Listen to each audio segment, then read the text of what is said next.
I heard the news that my son was in the emergency room while I was driving on the road. When I arrived, my wife told me to sign the bone marrow donation papers to save him, even though I still didn't know his condition and hadn't been able to see him.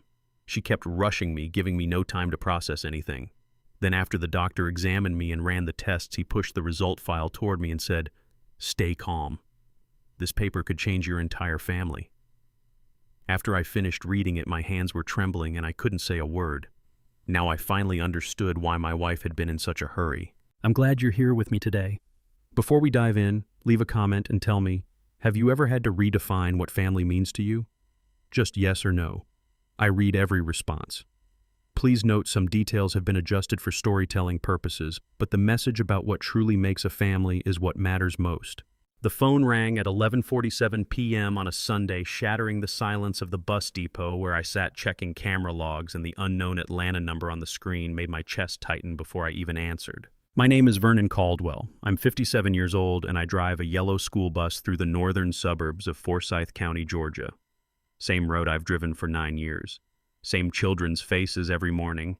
Same parking spot at the Cumming Depot where I sit most Sunday nights alone reviewing the week's dashboard footage.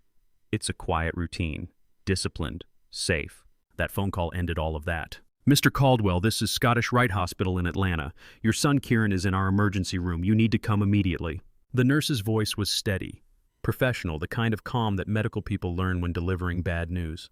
I stood up from the driver's seat of bus number 43, my hand already reaching for my keys on the dash. Is he breathing? I asked. Yes, but his condition is critical. How soon can you be here? 40 minutes. I hung up. Didn't call my wife Denise, didn't call my older son Thane. Just locked the depot gate behind me, got into my green Chevy Silverado and drove. In that moment between the nurse's words and my response, I became every father who'd ever received a call like this. And none of them. Because you never really know what that moment feels like until it's yours. Until it's your son. Until the word critical is attached to a boy whose name you chose 15 years ago, whose first steps you watched, whose face you see every morning at the breakfast table asking for extra syrup on his pancakes. Kieran, 15 years old, sophomore at West Forsyth High School, plays clarinet in the school band, gets B's in most subjects, A's in history. My son. The drive from Cumming to Atlanta at midnight is empty highway and bad thoughts. Every red light felt like a personal attack. Every mile marker was a reminder that I wasn't there yet, that I didn't know what critical meant, that a nurse had called me instead of my wife. Why hadn't Denise called me herself? I pushed the Silverado to 80 on Highway 400, hands gripping the wheel so tight my knuckles went white. You know that drive, the one where your mind runs through every worst-case scenario, where you bargain with God even though you haven't been to church in 5 years, where you promise things you can't deliver if he'll just let your child be okay. I made that drive in 32 minutes. Scottish Rite Hospital sits in North Atlanta, a children's hospital I'd driven past 100 times but never thought I'd enter at 1 in the morning. The parking deck was nearly empty. I took the elevator to the third-floor pediatric wing, following the signs to the emergency department, my work boots loud on the polished tile. That's where I saw her. Denise, my wife of 18 years, stood at the corridor's end near a set of double doors marked "Authorized Personnel Only." Her hair was unusually neat for 1 a.m., pulled back in a neat ponytail, not the messy bun she wore to bed. She had on her black Ralph Lauren coat, the one she saved for important occasions, and she was typing on her phone. She looked up when she heard my footsteps. Didn't run to me, didn't cry, just put the phone in her coat pocket and walked toward me with a measured pace, her expression composed. "Thank you for coming," she said. "Thank you for coming," like I'd shown up to help her move furniture. "Where is he?" I asked. "Behind those doors. The doctor said Kieran needs a bone marrow transplant. You're the best match. You need to sign some papers first." I stopped walking. "Sign papers," I repeated. "I haven't seen him. I haven't spoken to the doctor. Why sign papers first?" Denise reached into her other coat pocket and pulled out a folded stack of forms. "To get it done quickly, you know how you forget paperwork." I've never forgotten paperwork in my life. 9 years as a school bus driver means 9 years of daily logs, safety checklists, route confirmations, incident reports. My filing system at home has color-coded folders for insurance, taxes, medical records, and vehicle maintenance. Denise knows this. She's complained about it, called me obsessive, said I care more about organization than spontaneity. So why would she say I forget paperwork? "I need to see Kieran first," I said. "Vernon, please. The doctor said time is critical. Just sign so they can start the process." She held out a pen, black ink, hospital logo on the side. Her hand was steady. That's when I knew something was wrong. Not wrong with Kieran, though. That was wrong too, terribly wrong, but wrong with this moment. Wrong with my wife standing in a hospital corridor at 1:15 in the morning, hair-perfect coat pressed, asking me to sign papers before letting me see my dying son. A mother whose child is in critical condition doesn't have neat hair. She doesn't remember to grab her good coat. She doesn't stand in hallways typing on her phone with steady hands and composed expressions. She runs. She cries. She grabs your arm and pulls you toward the room, desperate for you to see him, to help him to do something, anything. Denise wasn't doing any of that. I need to see him first, I said again. Something flickered across her face. Annoyance, maybe. Or calculation. It passed quickly, replaced by a patient smile. Of course, she said. I just thought we could save time. She turned and walked toward the double doors, pulling out her phone again as she moved. I followed, watching the back of her head, the neat ponytail, the expensive coat. I've lived with this woman 18 years. I know the difference between worry and planning. I know the sound of her voice when she's scared versus when she's executing something she's thought through. At 1:15 a.m. on January 4th, standing in that hospital corridor with her phone in one hand and those papers in the other, my wife wasn't worried. She was calculating. Denise pushed open the double doors and I followed her past nurses' stations and quiet rooms. She stopped at room 318. The room was dim when I finally entered. The boy lying in that hospital bed, pale against white sheets, a V-line, running into his left arm, looked smaller than 15, smaller than the son I'd watched board my school bus every morning for years. Kieran. 15 years old. Brown hair dark against the white pillow, breathing shallow but steady. Monitors beeped softly, tracking numbers I didn't understand. Someone had covered him with a thin blanket that rose and fell with each breath. I moved toward the bed. Kieran, I said quietly. He didn't wake. I touched his hand, cold, thinner than I remembered. How long had it been since I'd really looked at him? He'd been quieter lately, spending more time in his room, but I'd thought that was just teenage withdrawal. This wasn't normal. A soft knock made me turn. A woman in her early 50s stood in the doorway, clipboard in hand, eyes sharp with professional concern. She carried herself with the efficient manner of someone who'd delivered difficult news before. "Mr. Caldwell," she said. "I'm Gail Whitaker, the transplant coordinator. I need to speak with you privately about the verification process before we begin compatibility testing." Denise stepped forward. "Is that really necessary? It takes more time." Gail's expression didn't change. "It is necessary, Mrs. Caldwell. This is protocol to protect both donor and recipient." She gestured toward the hallway. "There's a counseling room down the hall." I looked back at Kieran, his chest rising and falling, the monitors tracking his heartbeat, and followed Gail out. Denise walked close behind. I stood there watching my son's chest rise and fall with each shallow breath, and thought about every morning I'd open that bus door to let him on, never imagining one day I'd be standing beside a hospital bed wondering if I'd see him graduate.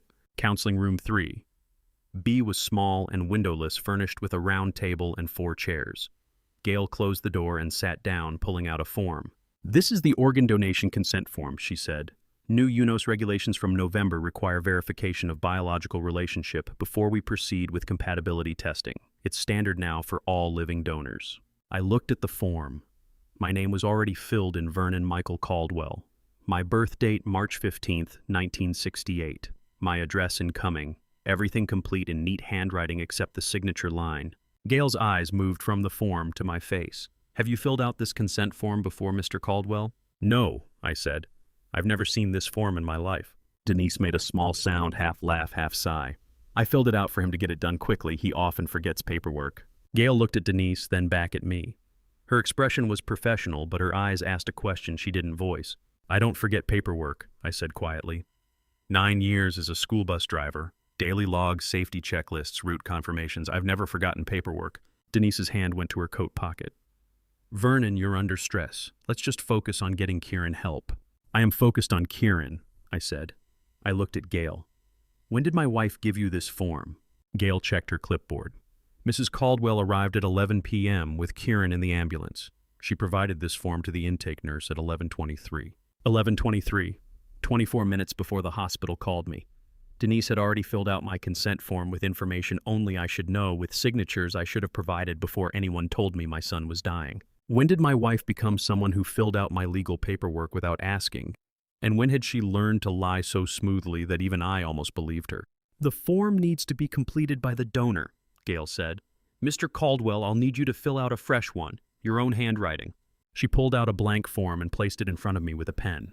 I'll give you both a moment, she said, standing. Take your time. She left the room, closing the door with a soft click. I stared at the blank form. The questions were straightforward.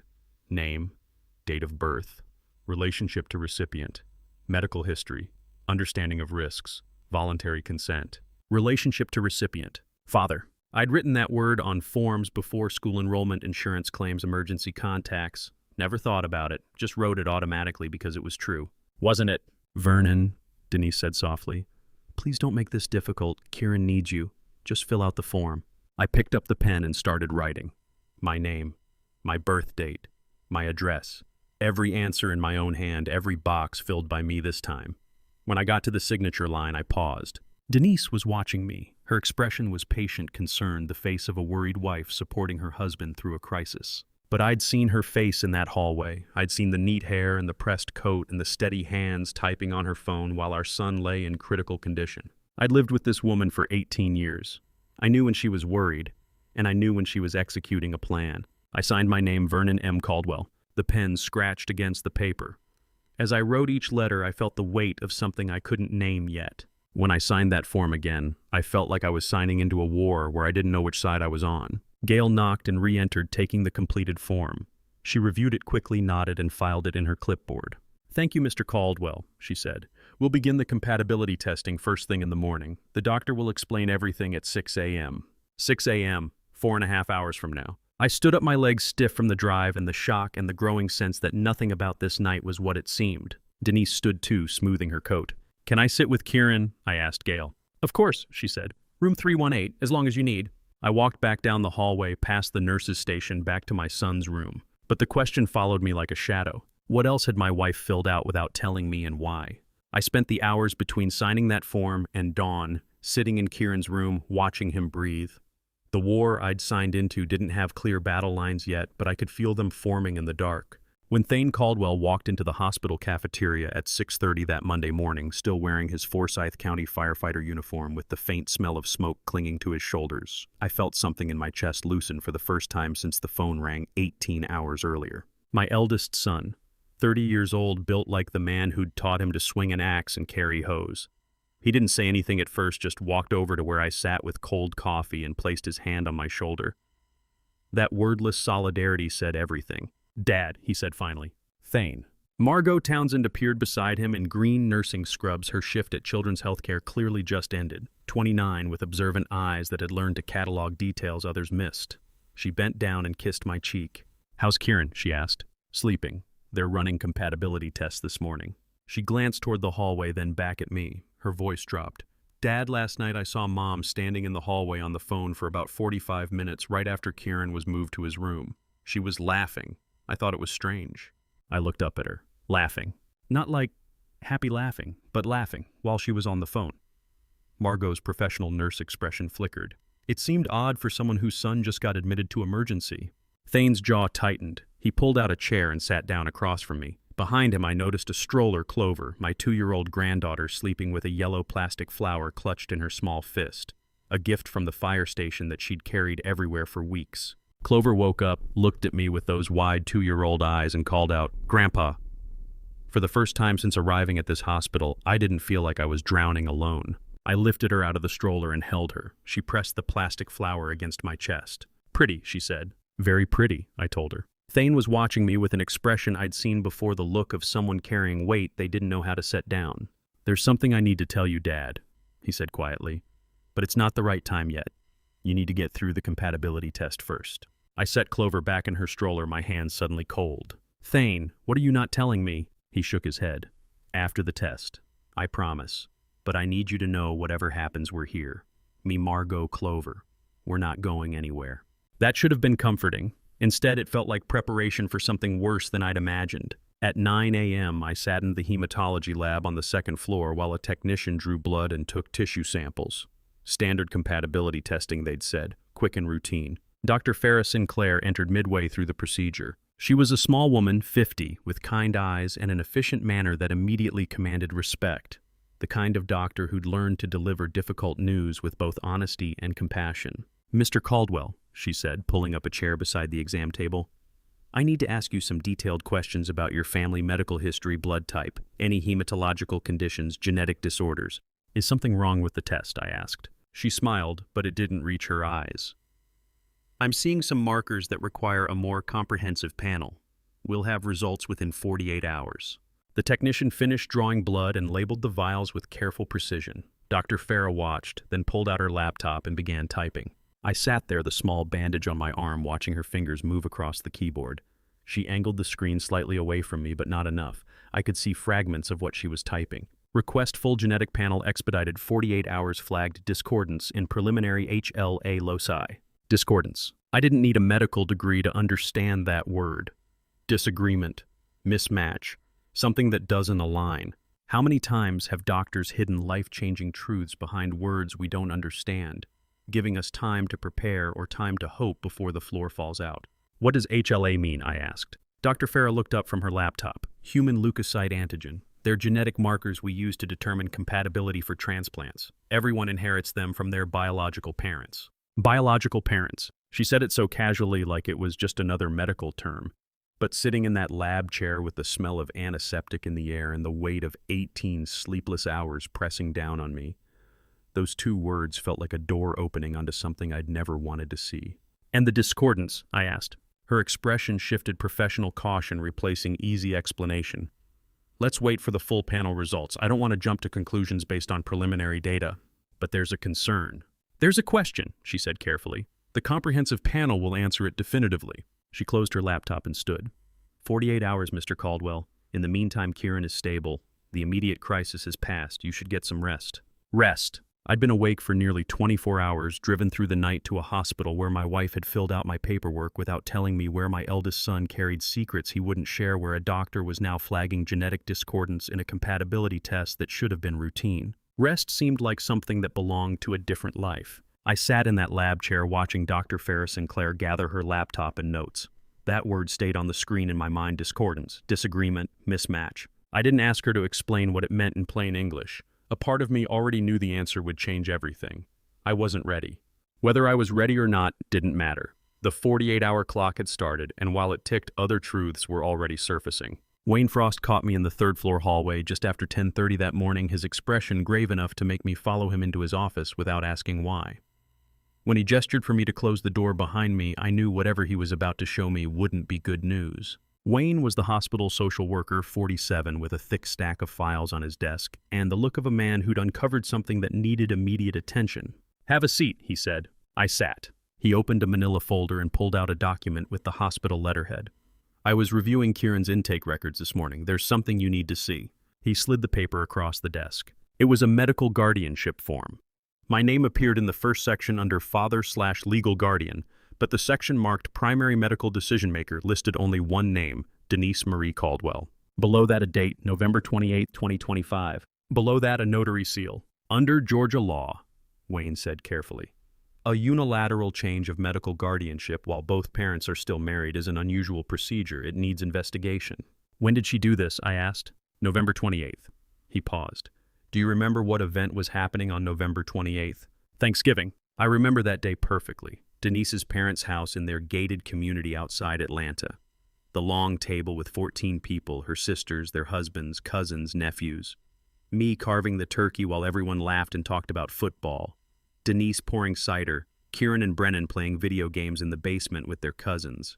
I'd thought we were a normal family celebrating together. Somewhere in that house on that day, while I carved turkey and drank cider and made small talk about the Falcons' losing season, my wife was signing papers, stripping me of medical rights over our son. More than a month before Kieran got sick. "She planned this," I said quietly. Wayne's expression didn't change, but his silence confirmed it. "What does this mean legally?" I asked. "It means Denise has sole authority to make medical decisions for Kieran. You can't override her choices. You can't access his full medical records without her consent. And if there's a dispute about treatment, she wins." "Yes." I stared at the notary seal. November 28th, 2025. A month and a week before the phone call that brought me to this hospital. Not a reaction to crisis. Preparation. "I'm filing a review with hospital administration," Wayne said. "This kind of unilateral change raises questions, but I wanted you to know first." I stood up, the paper still in my hand. "Thank you," I said. Wayne nodded. "One more thing. Be careful what you sign. Read everything, even if she tells you it's just routine. I left his office and walked down the hallway toward Kieran's room. The fluorescent lights hummed overhead. Somewhere a monitor beeped. A nurse pushed a cart past me, wheels squeaking on the polished floor. Everything looked normal, but nothing was. Room 318's door was half open when I arrived. I knocked softly and pushed it the rest of the way. Kieran was awake. For the first time since I'd arrived at this hospital, my son's eyes were open and looking at me. He was sitting up slightly propped against pillows, the IV still running into his arm. He stiffened when he saw me. Not fear exactly, more like reflex. An old habit of pulling back that broke something inside my chest. "Hey, buddy," I said quietly. "Dad." His voice was hoarse from sleep and medication. I pulled a chair beside his bed and sat down. Up close, he looked thinner than I remembered. Paler.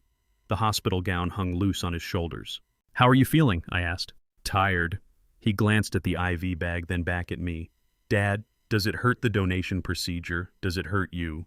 Of all the questions he could have asked about his diagnosis, about his chances, about why he was here, he asked about me. "Don't worry about me, buddy," I said. "You focus on getting better." He nodded slowly, but his eyes stayed on my face like he was searching for something he'd lost. "I'm sorry," he said suddenly. About what happened this morning. He stopped mid-sentence, swallowed the rest of his words. His eyes darted toward the door. Checking, making sure no one was listening outside. What kind of fear does a mother have to put into a 15-year-old boy to make him check the door before speaking to his own father? "Kieran," I said gently, "you don't have to apologize for anything. You're sick, you're scared, that's normal." "But nothing you've done is wrong," I said firmly. "You understand me, nothing." He looked at me for a long moment, and I saw something in his expression that made my throat tighten. Relief, maybe, or permission to stop carrying whatever weight he'd been holding. "Okay," he whispered. We sat in silence for a while. The monitors beeped their steady rhythm. Outside the window, Atlanta traffic hummed 3 floors below. "Dad," Kieran said finally. "Yeah?" "Are you staying in Atlanta?" "As long as you need me here," I said. "I'm not going anywhere." His hand moved slightly on the blanket like he wanted to reach out but didn't know if he should. I stood up, preparing to let him rest. "I'll come back in a few hours. You get some sleep." As I turned toward the door, Kieran's hand shot out and grabbed my wrist. Tight, quick, desperate. Then he released it just as fast, his eyes darting to the door again. When I stood to leave, Kieran grabbed my wrist tight quick, then released. As if he wanted to hold on but didn't dare. I looked down at my son. 15 years old. Pale and thin in a hospital bed. Checking doors before speaking. Apologizing for things he hadn't done. Grabbing his father's hand and then letting go like touch itself was dangerous. Someone had taught him that wanting his father was something to hide. And I was starting to understand who had taught him that lesson. I left Kieran's room with the feeling of that desperate grab and release still burning on my wrist. Someone had taught my son that wanting his father was dangerous, and I was about to learn just how many people she'd been teaching. Brennan sat in the 3rd floor waiting room at 4:30 that afternoon with his iPad and headphones, his back straight as a soldier's. When he saw me approach, he didn't smile or jump up or do any of the things a 13-year-old boy should do when his father walks into a room. He just sat there watching me with eyes that looked too old for his face.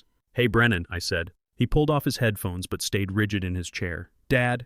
Not Daddy, not the warm greeting of a child, just Dad, flat and emotionless like he was addressing a stranger he'd been instructed to be polite to. I sat down in the chair across from him.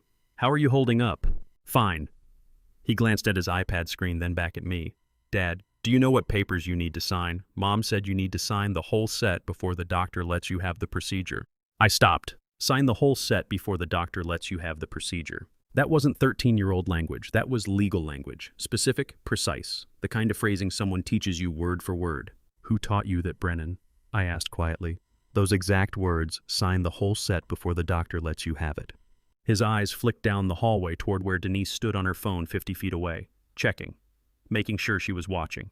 I figured it out," he said. My 13-year-old son was glancing at his mother to check if he was allowed to speak freely to his own father. That was the moment I understood how thoroughly she'd gotten inside his head. "Brennan," I said gently, "you don't have to worry about what Mom thinks when you talk to me. I'm your father. You can always tell me the truth." He looked at me for the long moment, and I saw something flicker across his face. Want, maybe, or fear, or both. "I know," he whispered. But he didn't say anything else. I stayed with him for 20 minutes asking about school, about his friends, about the video game on his iPad. He answered in short sentences, never relaxing, never letting his guard down. Every few minutes, his eyes would drift toward his mother down the hallway. Monitoring. When I finally stood to leave, I put my hand on his shoulder. "I love you, buddy," I said. "Love you too," he said automatically. But there was no warmth in it, just the recitation of words he'd been taught to say at the right moment. I walked away feeling like I'd just visited a prisoner who couldn't speak freely because the guards were always listening. At 8 p.m., I sat in my Hampton Inn room 3 blocks from the hospital staring at my laptop screen. Every Monday evening, I opened my bank email to check our account balances, a disciplined habit from years of careful saving. 11 years ago, I'd sold my old house in Dahlonega and put the money aside. When my mother passed 5 years back, her small inheritance went into the same account. Slow accumulation, careful planning, money set aside for the boys' college education for emergencies for the future. The transaction notification was dated December 12, 2025. $240,000 transferred from joint savings account ending in 4782 to account ending in 9156. I read it 3 times. Then I logged into the bank website and checked the full transaction history. December 12, 2025, 2:47 p.m. external transfer, $240,000. 11 years of savings, gone. I didn't recognize the receiving account number, didn't know who controlled it, didn't know where the money had gone. But I knew when. 3 weeks before the phone call that brought me to this hospital. How long does it take to steal $240,000 from your husband? Not the transaction itself, but the planning, the choosing of the date, the selecting of the account, the knowing you can do it without consequence. I called Thane. He answered on the second ring. I could hear the sound of his truck engine in the background. "Dad," he said, "I was just thinking about calling you." "You know about this money?" I asked. Silence on the other end. The truck engine hummed. "What money?" he said finally. $240,000. Gone from our savings. December 12th. More silence. Then, "I don't know about the money, but I know Mom's been preparing something. For a long time, Dad." "How long?" 12 years. 12 years. Thane was 30 now. 12 years ago, he would have been 18. A senior in high school, still living at home. "What did you see?" I asked. "I heard him pull his truck over." The engine cut off. When he spoke again, his voice had dropped to barely above a whisper, the sound of a man who'd been sitting alone with something too heavy for too long. "I was going to tell you at the hospital," he said, "but then everything happened with Kieran, and I thought you needed to get through the test first. But Dad, if she's taking money, if she's doing what I think she's doing..." "Thane, what did you see 12 years ago?" He took a breath. "It was March 2013. I was home on spring break from my last semester. I woke up around 2 in the morning because I heard the front door close. I went to the window and saw a man walking to a car parked down the street, navy shirt, brown shoes, expensive-looking shiny. I'd never seen him before." The room felt suddenly cold. "Did you ask your mother about it?" "The next morning I asked her who was at the house last night. She looked at me for a long time. Then she said, 'No one was here. You were dreaming. And Thane, don't mention this to your father. It would only upset him over nothing.'" March 2013. Brennan was born March 3, 2013. "Dad," Thane said, his voice breaking slightly, "I've kept this for 12 years. I'm sorry I didn't tell you sooner." "Tell me everything," I said. March 2013. Thane said into the phone, his voice steady now that he'd committed to telling the truth he'd carried for 12 years. He was 18, home from his first year of community college for spring break, and he got up at 2 in the morning to get a glass of water from the kitchen. "I was walking down the hallway when I heard our kitchen door close," he said. "Not slammed. Soft. Like someone trying not to wake anyone up. I sat on the edge of my hotel bed, gripping the phone so tight my knuckles turned white. I looked out the window," Thane continued, "and I saw a man walking down our driveway, tall, short dark hair. He was wearing a navy blue shirt and these shiny brown Oxford shoes, dress shoes, sales shoes. Not the kind of shoes you wear at 2 in the morning unless you came from somewhere professional." "Did you see his face?" "Not clearly, just his back. He walked to a car parked 2 houses down, got in and drove away." March 2013. Kieran was 3 years old. Brennan was a newborn. We'd just brought him home from the hospital. We'd moved into the Cumming house that spring. New neighborhood, new beginning. Or so I'd thought. "What did your mother say when you asked her?" I asked. Thane took a breath. "The next morning at breakfast I asked her who the man was, who came to the house last night. She looked at me for a long time. Then she said, 'You saw wrong. No one came into the house. Never mention this to Dad or anyone else. No one will believe you.'" My eldest son had been carrying this memory alone since he was 18 years old, seeing a stranger leave his family's house in the middle of the night and being told by his own mother that speaking the truth would make him a liar. "I was 18, Dad," Thane said quietly. "I believed her, or at least I believed that telling you would just cause problems. She made it sound like I was confused, like I'd seen a neighbor or something. but I knew what I saw. Why are you telling me now? Because of the money, because of Kieran, because... His voice cracked slightly. Because I'm 30 years old, and I've been watching you drive that bus route every morning for 9 years, and I realized if I didn't tell you now, I'd carry it for the rest of my life. And you deserve to know the truth. I sat there in that hotel room staring at the wall, trying to piece together what my life had actually been while I'd been living a different version of it. Thank you, I said finally, for telling me. I'm sorry it took 12 years. You were protecting yourself. That's not wrong. We stayed on the phone a few more minutes. When we hung up, I didn't sleep. At 10 a.m. on January 6th, I walked into conference room 4A on the hospital's 4th floor. Dr. Farrah Sinclair and Gail Whitaker sat at the table with a file already open in front of them. Their faces were prepared for a difficult conversation. I sat down. Thank you for coming, Mr. Caldwell, Dr. Farrah said. You have the results, I said, not a question. Preliminary results, she corrected gently. The preliminary HLA typing results show significant discrepancies in genetic markers between you and Kieran. We need confirmatory testing within the next 48 hours, but I want you to prepare yourself for the possibility that you are not Kieran's biological father. The words hung in the air like smoke. Significant discrepancies. Not Kieran's biological father. I'd known this was coming. From the moment I saw that word on Dr. Farrah's screen 3 days ago, discordance I'd known. But hearing it spoken aloud was different. I was in the delivery room, I said quietly. June 14th, 2010. I cut the umbilical cord. I held him while they cleaned him up. I've been his father for 15 years. Dr. Farrah's expression softened. We know. And we know that's not what this number on a page can measure, but we need you to understand what the test is telling us. I understand, I said. Gail leaned forward. The confirmatory test will take 48 hours. We'll have definitive results by January 8th. In the meantime, the transplant planning continues. Regardless of biological relation, you can still be a donor if you choose to proceed. What does it mean to cut an umbilical cord to hold a newborn covered in birth fluid and vernix to count 10 fingers and 10 toes if a test 48 hours from now says none of that made you a father? I'll proceed, I said. Dr. Farrah nodded. We'll schedule the confirmatory draw this afternoon. Do you have any questions? I had 1,000 questions, but none of them were medical. No, I said. I stood up. Gail stood too, her hand reaching out like she wanted to offer comfort but didn't know how. Mr. Caldwell, she said, take care of yourself. This is a lot to process. Thank you. I walked out of conference room 4A and stood in that hospital corridor. Fluorescent lights buzzed overhead. A nurse pushed a cart past me. Somewhere down the hall, a monitor beeped. 48 hours. 2 days before, I'd know for certain whether the last 15 years of being Kieran's father counted for anything in the eyes of science. But I already knew one thing Dr. Farrah's test couldn't measure. June 14th, 2010. The delivery room at Northside Hospital. Denise exhausted and pale. The doctor handing me surgical scissors and saying, Dad, you want to do the honors. Me cutting that cord with hands that trembled. Kieran's first cry. The weight of him in my arms, 7 pounds, 3 ounces. Every morning for 15 years, opening that bus door and seeing him climb aboard. Every parent-teacher conference, every clarinet recital, every Sunday morning breakfast where he asked for extra syrup. Those 15 years weren't a lie no matter what the DNA said. They were real. I walked down that hallway not knowing where I was going.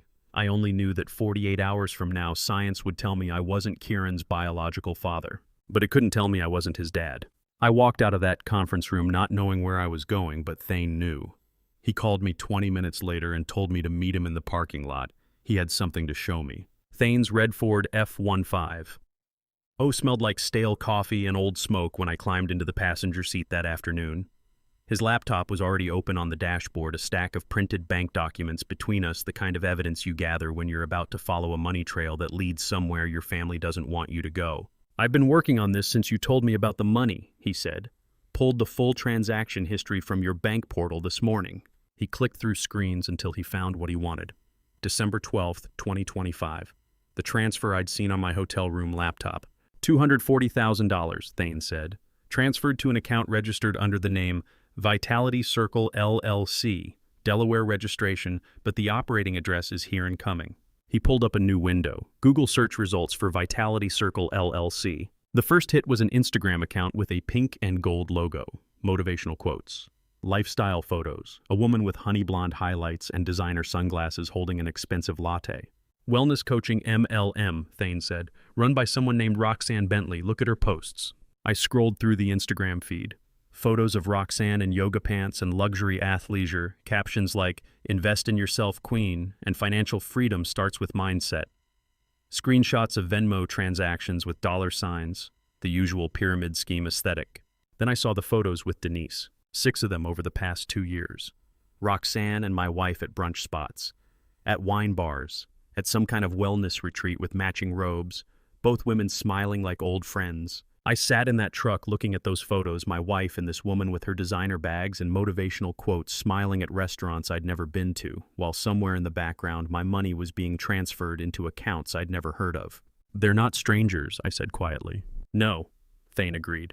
"They're friends, or they want people to think they're friends." He clicked to a new tab. LinkedIn profile Roxanne Bentley. Certified wellness coach, founder Vitality Circle, LLC. Before that, marketing coordinator at some vitamin supplement company. Before that, sales associate at a boutique fitness studio. Nothing impressive. Nothing that explained where she'd get the connections to help someone steal $250,000. Then Thane scrolled down to the people also viewed section. "Look at this," he said, pointing to a name. "Julia Bentley, Roxanne's sister." He clicked through. Julia Bentley, Director of Strategic Partnerships, Stryker Medical Devices, Georgia Region. Stryker Medical Devices. I stared at that name. "You see it, right?" Thane asked. "How many people does it take to steal a man's entire savings and destroy his family? 1, 2, 3, 4, and how long do they have to plan it for every piece to fall into place so perfectly?" "Keep going," I said. Thane opened a new search window. He typed slowly, deliberately, "Bryce Mercer, Stryker Medical." The first result was a LinkedIn profile. Bryce Mercer, Regional Sales Manager, Stryker Medical Devices, Georgia Region. Thane clicked it. The profile photo loaded. 50 years old, graying temples, slight smile, confident posture, professional headshot taken in what looked like an office with Atlanta skyline visible through the window behind him. And he was wearing a navy blue shirt, the exact shade Thane had described from that night in 2013. I felt something cold settle in my chest. Not surprise, not shock, just the heavy weight of confirmation. "That's him," Thane said quietly. "That's the man I saw leaving our house at 2 in the morning." I read through Bryce Mercer's profile. 23 years at Stryker Medical Devices. Started as a sales rep, worked his way up to regional manager. Managed accounts across Georgia, Tennessee, and North Carolina. Specialized in orthopedic implants and surgical equipment. Member of the Atlanta Medical Sales Association. Volunteer coach for youth soccer in Alpharetta. A normal, successful career. A respectable life. And somewhere in the middle of all that normalcy, he'd been walking out of my house at 2 a.m. while my 3-year-old son and my newborn baby slept upstairs. "Dad," Thane said, "look at his connections." I scrolled down. The profile showed mutual connections. Julia Bentley, Roxanne Bentley, and 3 other Stryker employees I didn't recognize. Not Denise, she didn't have a LinkedIn profile. But the network was there, clear as day. Bryce at Stryker, Julia at Stryker in Strategic Partnerships, Roxanne running a fake wellness LLC, Denise funneling money through that LLC, all of them connected, all of them photographed together at various events if you dug deep enough into social media. This wasn't an impulsive affair. This was calculated, coordinated, years in the making. "How long do you think they've known each other?" Thane asked. I looked at Bryce Mercer's employment history. 23 years at Stryker. Julia Bentley joined the company 8 years ago. Roxanne started Vitality Circle LLC 3 years ago. "Long enough to plan this," I said.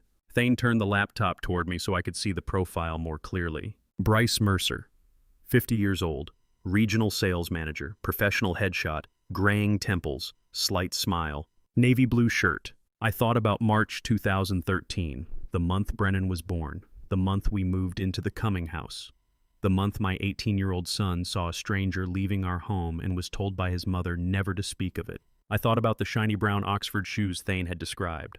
Sales shoes. Professional shoes. The kind of shoes a man wears when he's coming from work, or going to work, or maintaining the appearance of legitimacy while doing something that would destroy a family if anyone knew. Stryker Medical Devices, I said aloud. I typed that name with Bryce Mercer into the search bar. The first result showed a company photo from some kind of regional sales conference. 20 people in business casual standing in rows like a high school yearbook photo. Bryce Mercer in the back row, navy blue shirt, graying temples, smiling at the camera like he had every right to be there, like he had every right to walk into my life and take everything I'd built. I stared at that photo of Bryce Mercer for a long time. Then I closed the laptop and told Thane I needed to get back to the hospital. There were questions I had to ask, and I wasn't going to wait 48 hours for DNA results to start asking them. Denise caught me in the hallway outside Kieran's room at 3:30 that afternoon with red eyes and trembling hands, looking every bit like a terrified mother whose child was dying. And I stood there knowing exactly what I'd discovered about Bryce Mercer and Roxanne Bentley and the money, watching her perform an emotion she didn't actually feel. "Honey," she said, her voice breaking on the word, "I know I'm not the perfect wife, but this is the most difficult time for our family. I need you to stand with me." She reached out like she needed support, like she was about to collapse, like the weight of Kieran's illness was too much to bear alone. I didn't move to catch her. "What do you want, Denise?" I asked. "Specifically right now, what do you want from me?" She blinked, and for half a second the trembling stopped. Just half a second. Then it resumed perfectly calibrated. "I want you." She paused like the words were hard to get out. "I want you not to ask the hospital any more questions. Leave everything to me. You just need to donate." There it was. Stop asking questions. Let her manage everything. Just donate and stay quiet. I've been married to this woman for 18 years, long enough to know the difference between real tears and performance tears, between genuine fear and calculated manipulation, between a wife who needs support and a wife who needs compliance.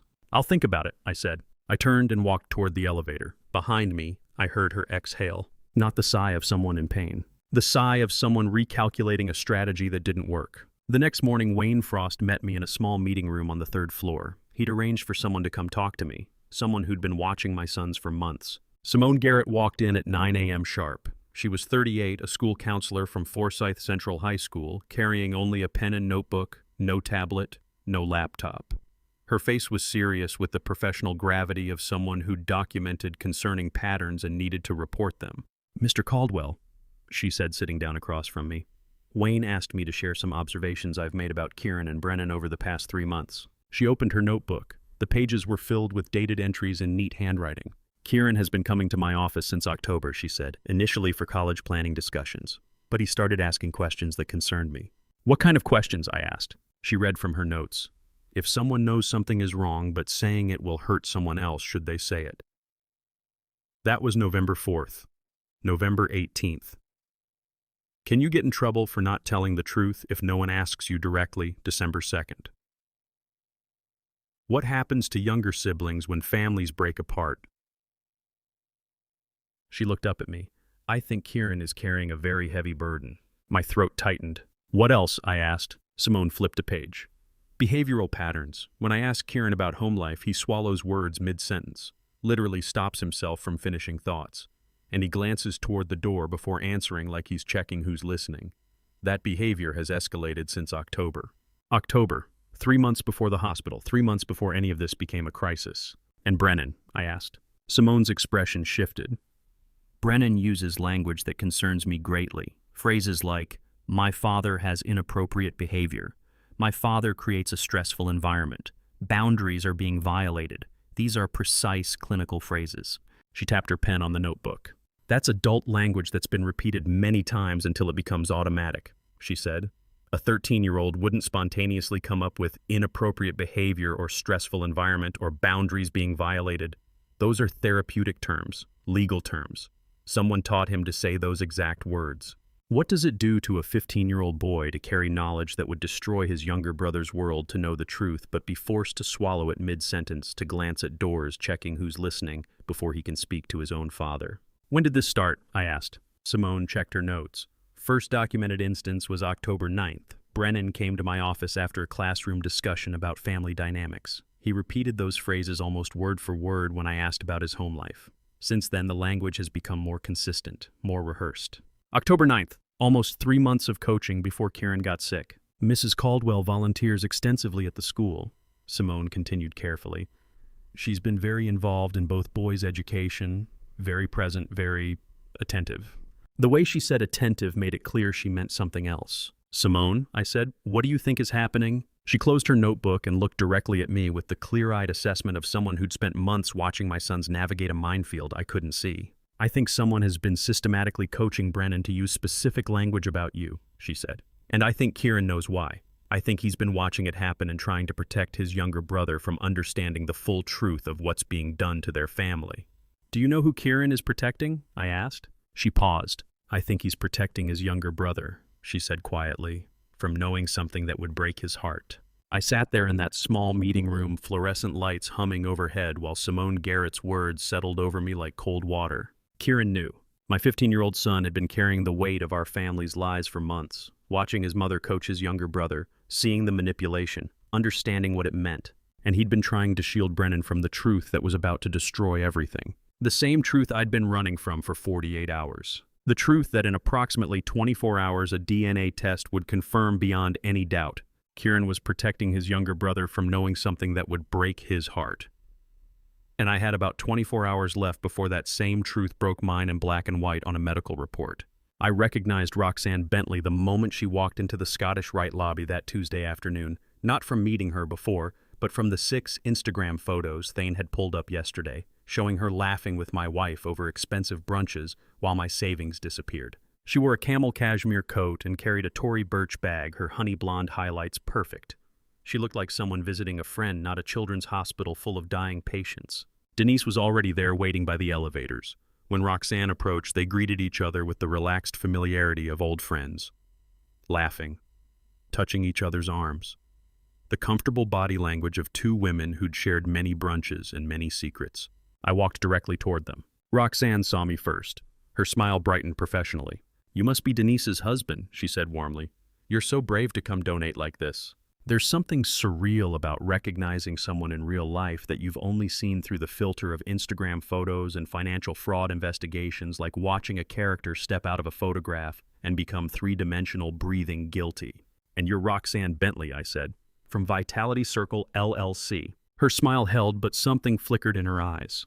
"And I know your sister is Director of Strategic Partnerships at Stryker Medical Devices," I added. The smile froze. She blinked, processing how I knew this. Denise's hand shot out and gripped Roxanne's arm.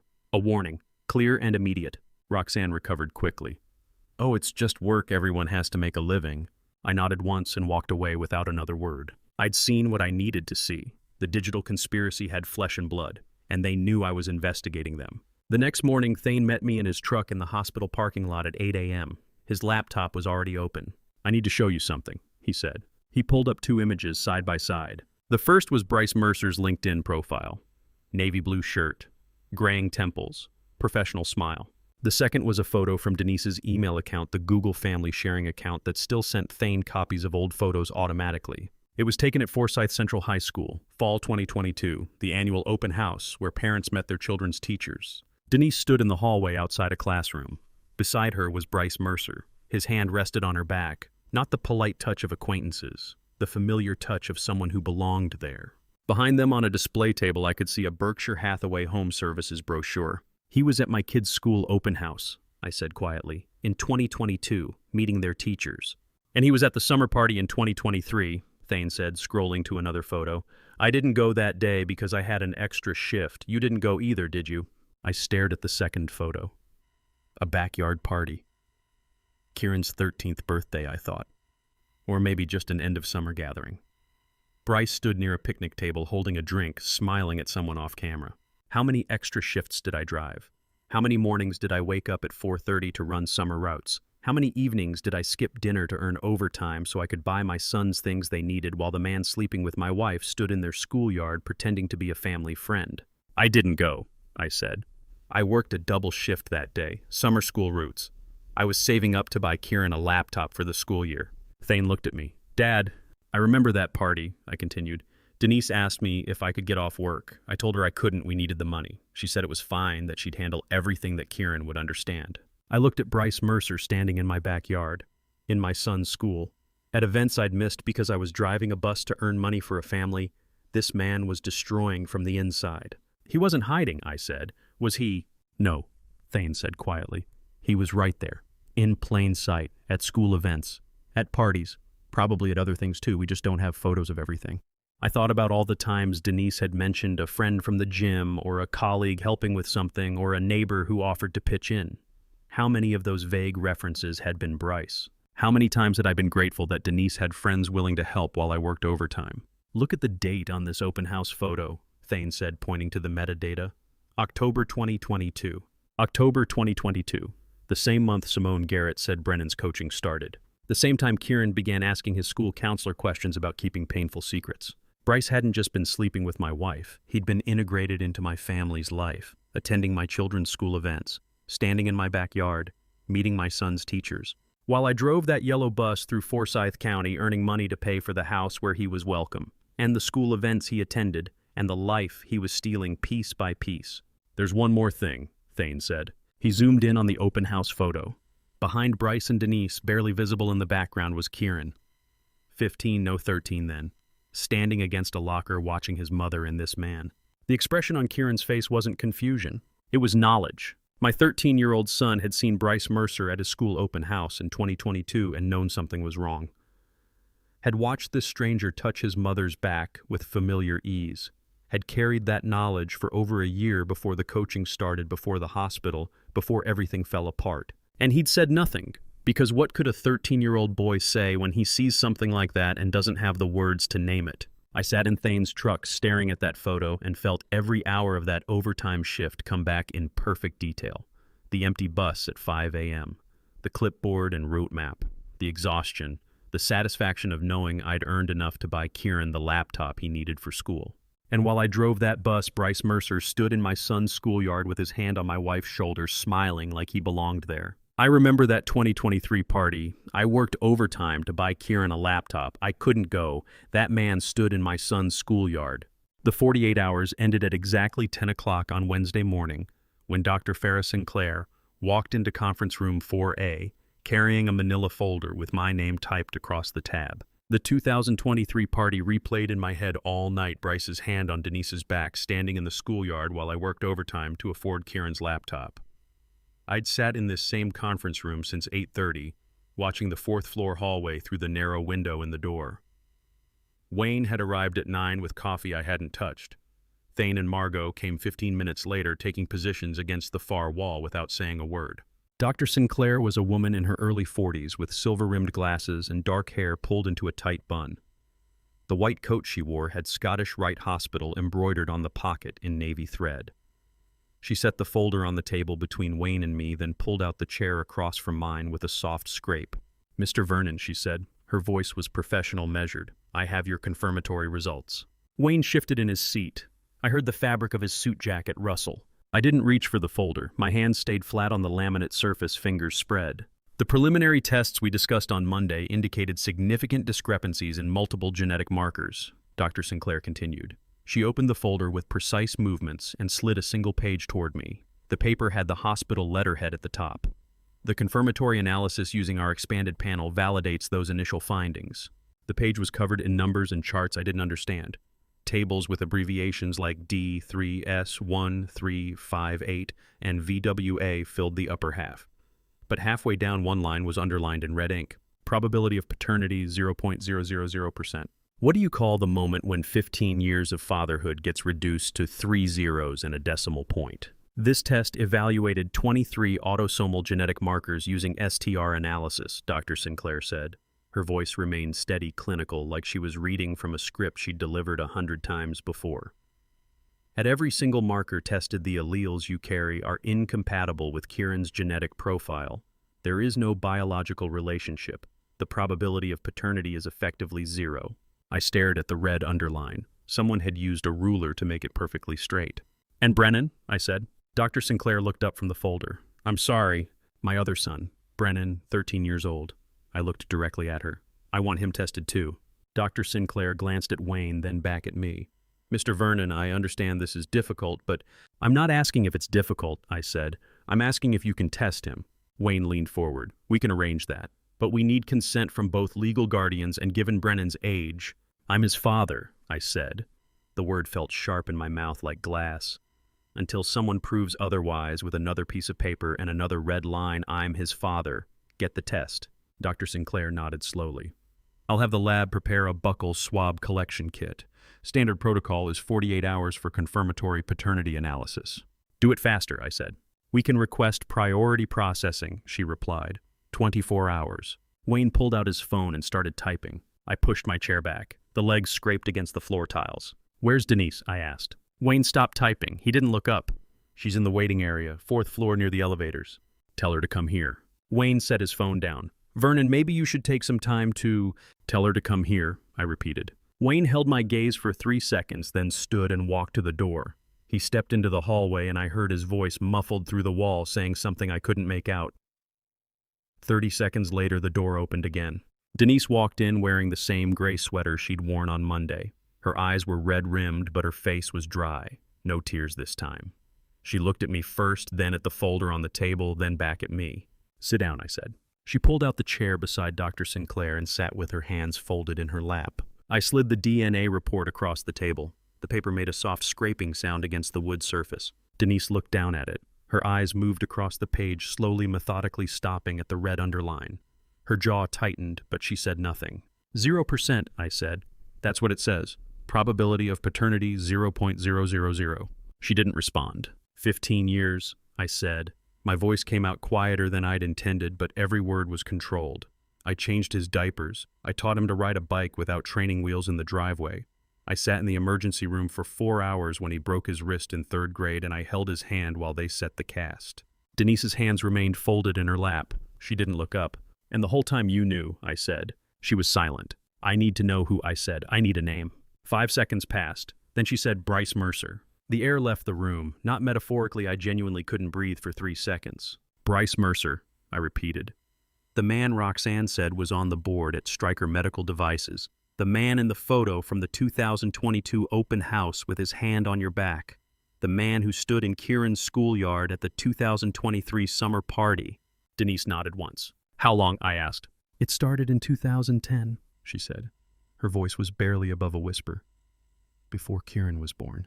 "And it never stopped." She shook her head. Wayne leaned forward, his elbows on the table. "Mrs. Denise, I need to clarify something for the legal record. Does Mr. Mercer know that Kieran is his biological son?" Denise's hands tightened in her lap. Her knuckles went white. "Does Bryce know about Kieran?" I asked. Silence for 3 seconds. "He knows," Denise said. I stood. The chair scraped against the floor. "Call him here," I said. Denise looked up at me. "Vernon?" "Call him," I said. "Right now. Tell him to come to this hospital. Tell him I want to see him face to face." Wayne stood as well. "Vernon, we need to think strategically about—" "I've been thinking for 48 hours, I said. I didn't raise my voice. I didn't need to. I've been thinking while Kieran was unconscious in a hospital bed. I've been thinking while my wife sat across from me and lied every single time she opened her mouth. I'm done thinking." I turned back to Denise. "Call him here." Denise never made the call. She left the conference room without a word, and by the time I reached the hallway, she'd vanished. Wayne closed the office door behind me with a click that sounded like a cell door sealing, and when he turned around, his face told me the cancer wasn't my only death sentence. This was January 8th, late afternoon. I'd driven to Wayne's private practice in Buckhead for what he'd called a follow-up consultation. His assistant had left for the day. We were alone. "Sit down, Vernon," Wayne said. I sat in the leather chair across from his desk. He stood by the window with his arms crossed. "I reviewed your patient portal access logs," he said. "My what?" "Your patient portal, the online system for test results, appointments, billing." He opened a folder. "When did you last log in?" "Maybe 6 months ago. I don't use it much." "You don't use it at all," Wayne said, "because on August 15th, 2025, someone changed the email address associated with your account." He slid a printed page across the desk. "Patient portal account activity log." Highlighted in yellow, email changed from vcaldwell@dekalbschools.gov to denise.caldwell.home@gmail.com. "That's not my email," I said. "I know," Wayne said. "It's Denise's." I stared at the date. August 15th, 5 months ago. "I didn't authorize that." "No, but someone with your login credentials did. Once that email was changed, every notification went to Denise instead of you." He pulled out another page. Appointment history. September 18th. I ordered follow-up imaging after your August physical flagged elevated liver enzymes, scheduled for September 20th at 10 a.m., canceled September 18th at 2 p.m. Another page. October 3rd, I referred you to a hepatology specialist, scheduled for October 10th, canceled October 3rd at 4 p.m. Another page. November 12th, I ordered a liver biopsy consultation, scheduled for November 18th, canceled November 12th at 11 a.m. He set all 3 pages in front of me. All canceled within hours of being scheduled, all through the patient portal, all notifications sent to denise.caldwell.home@gmail.com. The office smelled like the lemon cleaner they used in the morgue at the funeral home where we'd buried my father. I wondered if Wayne noticed. I wondered if he'd chosen it deliberately. If those appointments hadn't been canceled, I said, "How much earlier would you have diagnosed the cancer?" Wayne sat down and removed his glasses. 4 months, possibly 5. The September imaging would have shown the lesion when it was significantly smaller. We could have done a resection instead of emergency debulking surgery. The prognosis would have been substantially better. I looked at the pages again. September 18th, October 3rd, November 12th. 3 appointments, 3 cancellations, 3 chances. She knew, I said. Wayne nodded. She changed the email so I wouldn't see the results. She canceled every appointment so I wouldn't get treatment. I looked up at him. She was waiting for me to get sick enough that it would kill me. I can't speak to intent, Wayne said, but the evidence suggests systematic interference with your medical care beginning in mid-August 2025. I stood.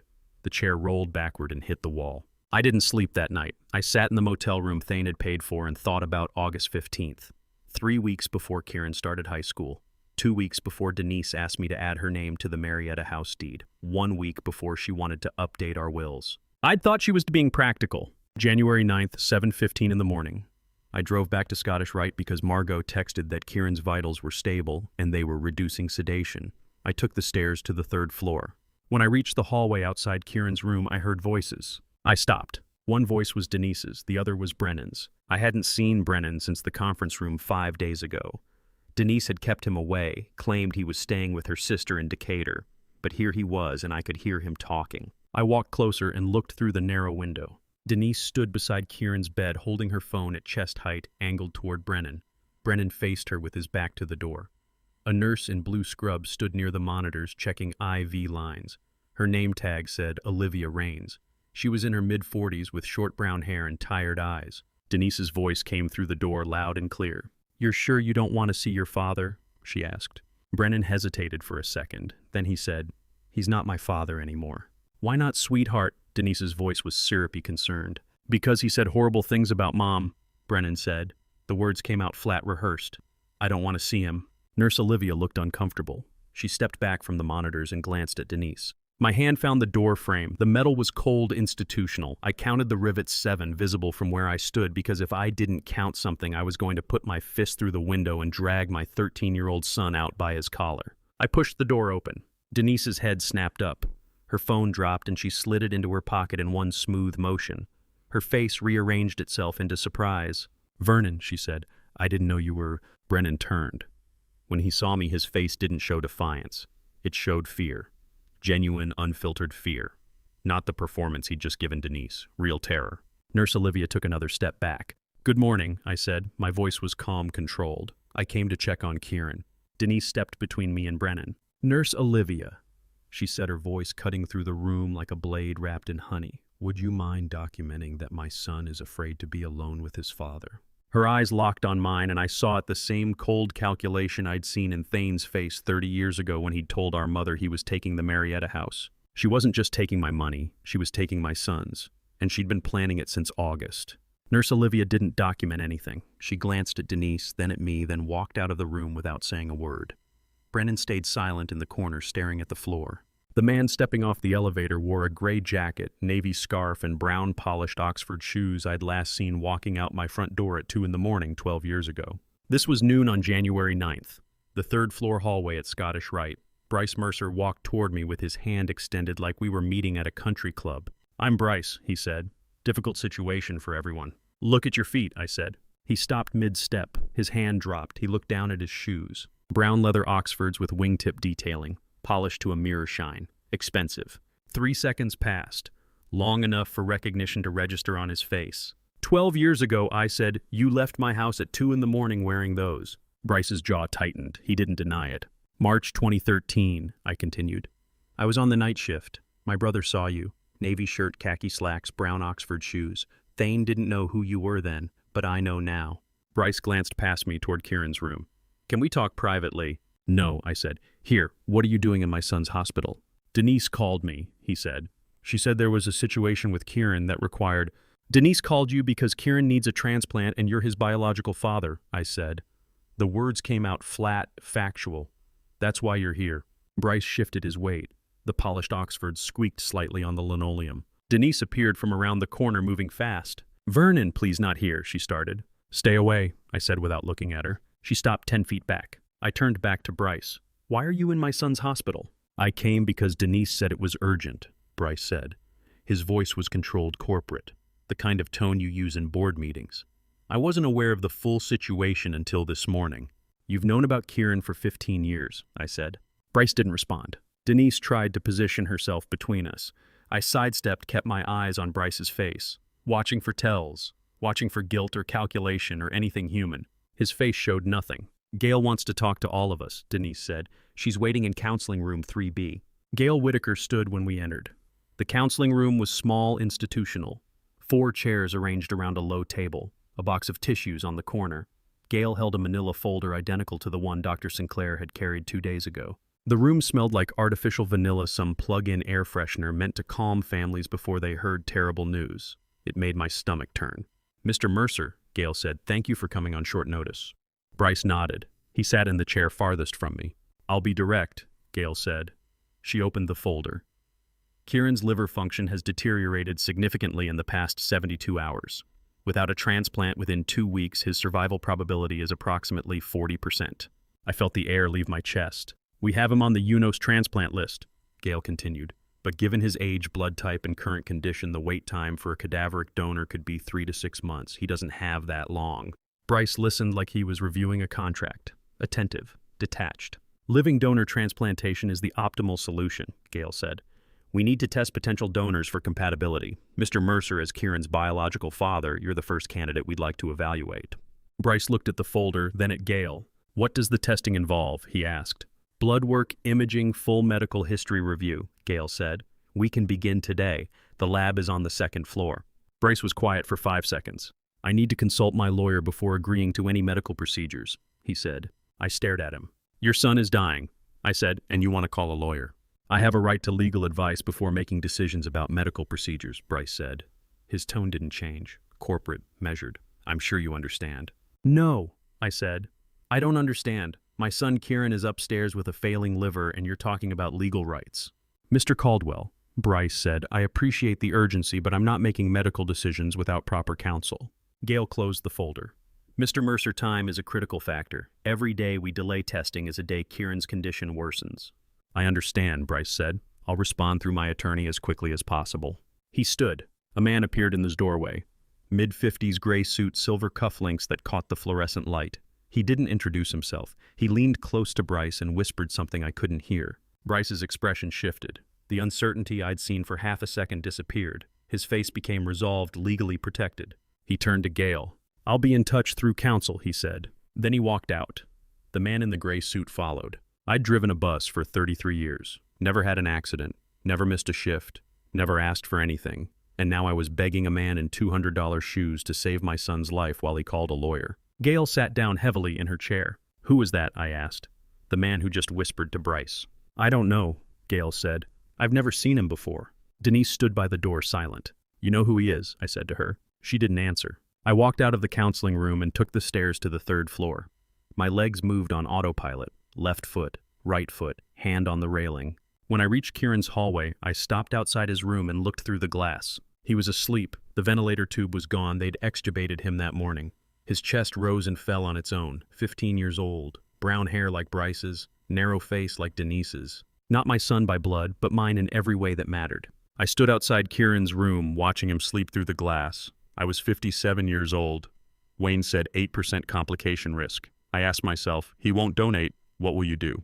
The answer came immediately, and it didn't require Bryce Mercer's permission.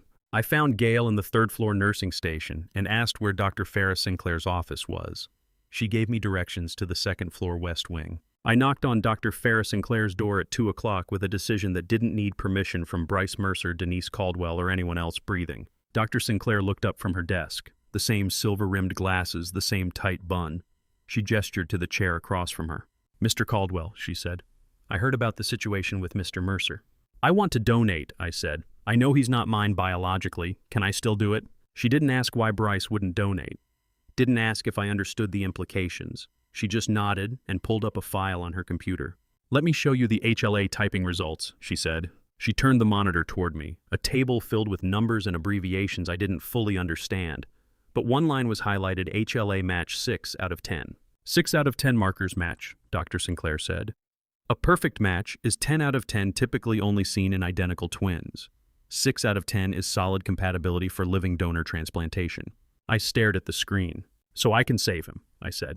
Even though biology isn't destiny, Dr. Sinclair said. HLA compatibility doesn't require biological paternity. What matters is tissue typing, not who contributed DNA 15 years ago. Something loosened in my chest. Not relief exactly, more like a door unlocking.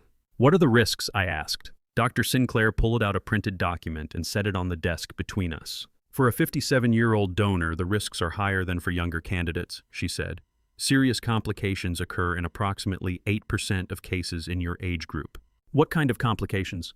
Infection, bleeding requiring transfusion, temporary kidney dysfunction, injury to surrounding organs during the procedure, she said. She didn't soften it. I appreciated that. In rare cases, nerve damage affecting mobility, recovery time is typically 6 to 8 weeks. 8%. I thought about the bus routes I'd driven. Thought about the thousands of mornings I'd checked tire pressure, brake lines, emergency exits.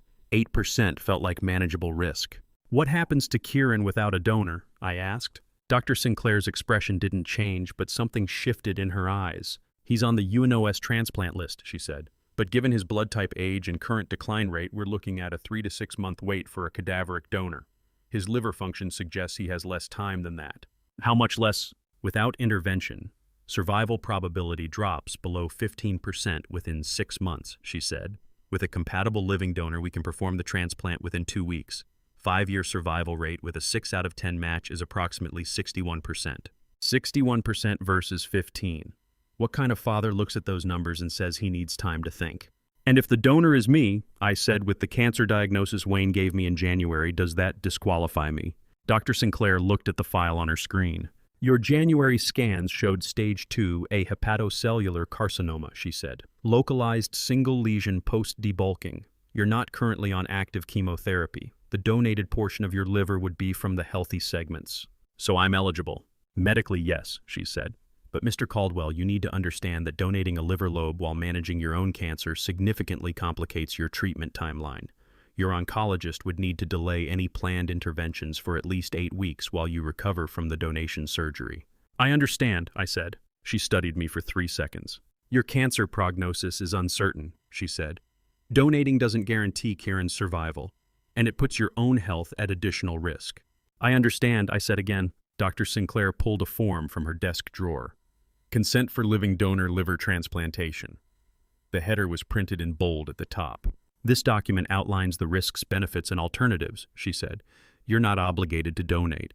Even if you sign today, you can withdraw consent at any time before the surgery. She slid the form across the desk toward me. 3 pages, single-spaced medical terminology in every paragraph. I read through it. Risks, complications, recovery timeline, legal acknowledgement that I understood donation was voluntary and irrevocable once performed. The language was clinical, impersonal, but underneath the medical jargon, the message was simple. I was choosing to give part of myself to save someone who didn't share my DNA. Do you want time to consider? Dr. Sinclair asked. I can schedule a follow-up consultation tomorrow or... No, I said. I've thought it through. She pushed a pen toward me. I thought my hand would shake when I picked up the pen, but it didn't. Steadiest my hand had been since Wayne told me the cancer diagnosis. I signed my name on the first page. Vernon Caldwell, 57 years old, school bus driver, cancer patient, father. Not by biology, not by law once the divorce went through, but by choice. I initialed the second page, acknowledged the risks, confirmed I understood the alternatives, agreed to pre-surgical screening and psychological evaluation. On the third page I signed again, final consent, irrevocable agreement. My signature looked the same as it always had. Neat block letters, slightly right-slanted. The signature of a man who'd driven school buses for 33 years, who'd never owned anything expensive, who'd worked overtime to buy his son a laptop. The signature of a 57-year-old bus driver with nothing but love and choice. Dr. Sinclair took the form and filed it in a manila folder. I'll schedule the pre-surgical workup for tomorrow morning, she said. Imaging labs, cardiac clearance. If everything looks acceptable, we can perform the transplant within 7 to 10 days. Thank you, I said. I stood. Dr. Sinclair stood as well. Mr. Caldwell, she said, what you're doing, it matters. I nodded and walked out. Somewhere in this hospital, Denise was building evidence against me. Bryce was calling lawyers. Boyd Lancaster was strategizing. But I had the one thing none of them could take. I could save my son. Dr. Sinclair scheduled my pre-surgical workup for the next morning.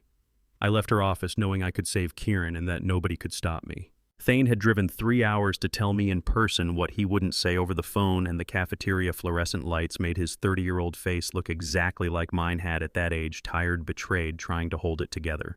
This was 7 o'clock that evening, January 9th. The first-floor cafeteria was nearly empty. Visiting hours had ended. Thane sat at a corner table with Margot and Clover. The stroller was parked beside them, Clover asleep inside. I pulled out the chair across from Thane and sat. "You asked about 2013, Thane said. "I'll tell you everything." "You don't have to," I started. "Yes, I do," he said. Margot squeezed his hand. Thane looked down at his coffee cup. Hospital cafeteria coffee, bitter and institutional. "The morning after I saw the man leave at 2 a.m., he said, Denise called me into her room. I thought maybe she'd explain, maybe say it wasn't what it looked like." He paused. "Instead, she said, you don't need to call me so often. You're old enough now. You should focus on your own life." I stared at him. "I was 18, Thane continued. "I'd just graduated high school. I called her maybe twice a week, and suddenly she was telling me I was calling too much." "She pushed you away," I said. "Not all at once," Thane said. "It was gradual. She stopped answering when I called, stopped inviting me to family dinners. When I showed up anyway, she'd act distracted, like I was interrupting something important." He looked up at me. "I was 18 years old, and my mother pushed me out because I saw what I shouldn't have seen." "That's not your fault," I said. "I know," Thane said. "But I carried it anyway. For 13 years, I thought maybe I'd done something wrong. Maybe I should have told you right away instead of waiting. Maybe if I'd said something in 2013, none of this would have happened." "You were protecting me," I said. "I was protecting myself," Thane said. "I didn't want to be the one who broke up your marriage." Margot's hand tightened on his. "You don't apologize for what I hid," Thane said. "I'd spent 30 years thinking I had a good marriage, 2 sons who trusted me, a simple life. Turns out I'd spent 30 years being managed." "It's never your fault," I said. Clover stirred in the stroller. Her eyes opened, and she looked around the cafeteria with the confused expression toddlers get when they wake up in unfamiliar places. "Grandpa," she said, reaching her arms toward me. I stood and lifted her out of the stroller. She was 2 years old, warm and heavy against my chest. Her hair smelled like baby shampoo. She didn't know about DNA tests or paternity percentages or biological fathers who refused to donate. She just knew I was Grandpa. I held her while Thane and Margot watched. "This is what matters," I said. "Before I tell you what Boyd said when he cornered me the next morning, are you still with me? Comment A, if you think Vernon should pressure Bryce anyway, or B, if he should stay silent and find another way. Add 1 short reason so I can see how you're reading this. Please note what follows contains some recreated details added for storytelling impact, but the lesson is what I hope stays with you." January 10th. 10 o'clock in the morning. I was walking down the 3rd-floor hallway toward Kieran's room when Boyd Lancaster stepped out of the elevator. He wore a charcoal suit, pressed shirt, silver cufflinks that caught the fluorescent light. Mid-50s, clean-shaven, the kind of polished appearance that costs money to maintain. He walked directly toward me with his hand extended. "Mr. Caldwell," he said, "I'm Boyd Lancaster. I represent Bryce Mercer and his family in this case." I didn't shake his hand. "This case," I said, "this is a child needing a transplant, not a case." Boyd lowered his hand. "Of course," he said. "Poor choice of words. I understand emotions are running high." "What do you want?" I asked. "I want to clarify the legal boundaries," Boyd said. His tone was smooth, practiced. "My client has expressed concern about potential harassment." "Harassment," I repeated. "Any direct or indirect pressure on Mr. Mercer to undergo medical testing or procedures could be construed as harassment," Boyd said. "Such actions could negatively impact your rights in any future legal proceedings." I stared at him. "My son is dying," I said. "I understand that's difficult," Boyd said, "but Mr. Mercer has the right to make his own medical decisions without coercion. If you or anyone acting on your behalf contacts him, approaches him, or attempts to influence his decision, will be forced to take appropriate legal action."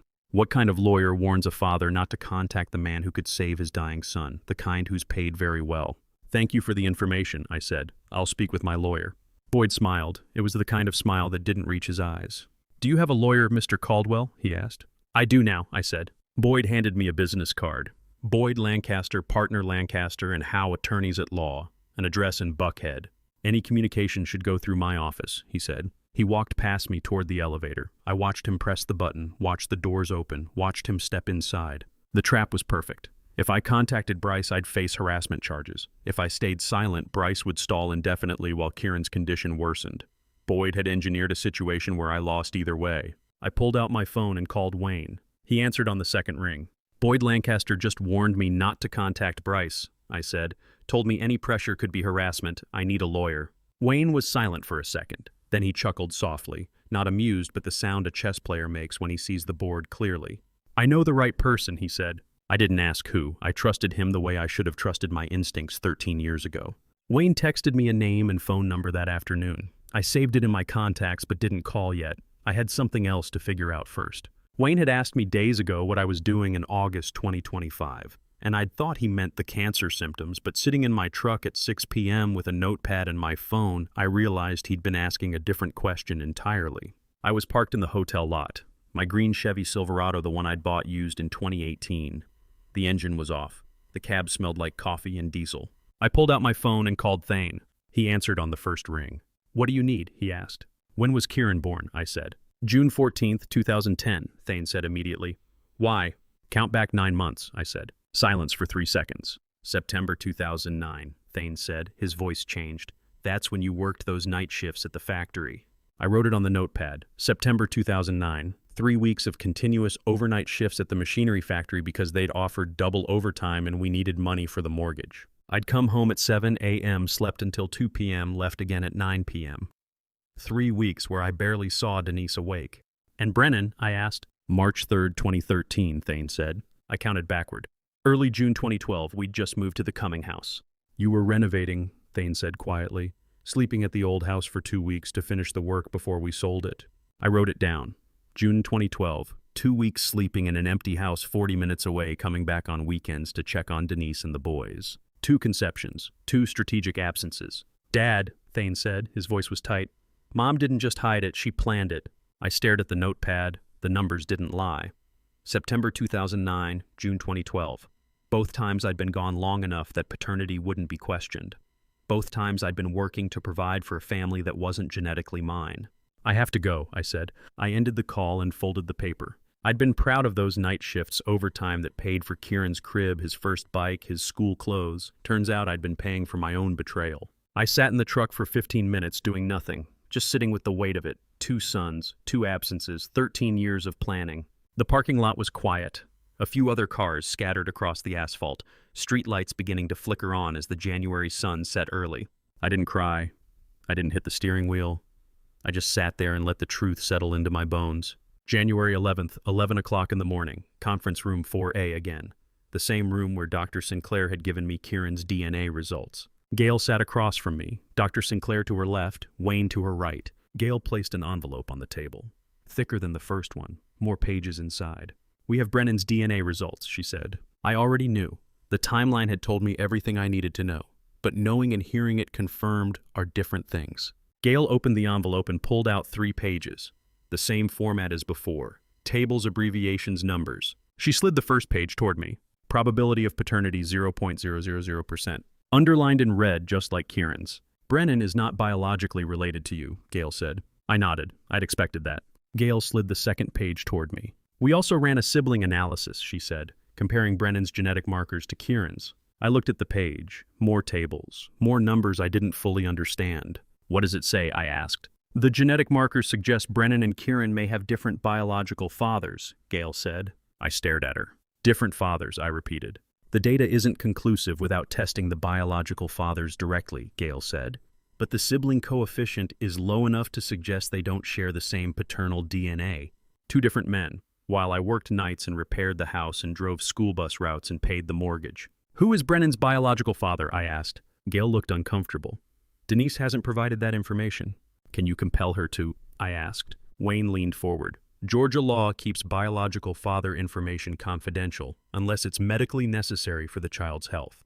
Since Brennan doesn't currently require transplant or genetic treatment, Denise has the right to withhold that information." "So I don't get to know," I said. "Not unless she chooses to tell you," Wayne said, "or unless a court orders disclosure for legal proceedings." I looked at the DNA results again. 2 sons. 2 different biological fathers, 1 woman who'd managed this for over a decade. How do you tell a 13-year-old boy that his mother lied about his father, his brother might not be his brother, and nothing he knew about his family was real? "I want to see Brennan," I said. "Alone. I need to tell him the truth myself." Gail exchanged a glance with Wayne. "Denise has requested supervised visits only," Gail said. "Given the current custody situation and her allegations." "What allegations?" I asked. Wayne cleared his throat. She filed a motion yesterday requesting temporary full custody, claims you've been emotionally volatile, and that Brennan expressed fear of being alone with you. Because she staged that scene with Nurse Olivia, I said. We know, Wayne said. But legally, she's within her rights to request supervised visits until the custody hearing. I stood, the chair scraped against the floor. No matter what the DNA says, I said Brennan is my son. Gail started to speak, but I kept going. I taught him to ride a bike when he was 6. I sat in the emergency room when he broke his arm at 9. I helped him with algebra homework last year when he couldn't figure out slope-intercept form. I was at every parent-teacher conference, every school play, every baseball game. My voice stayed calm, controlled. I was his father, I said, and I will continue being his father. Wayne nodded slowly. But first, I said, I have to tell him the truth, and I have no idea if he'll believe me over the woman who spent 13 years planning lies. I never got to tell Brennan myself. Denise's custody motion went through before I could arrange the supervised visit, but the truth found its way out anyway.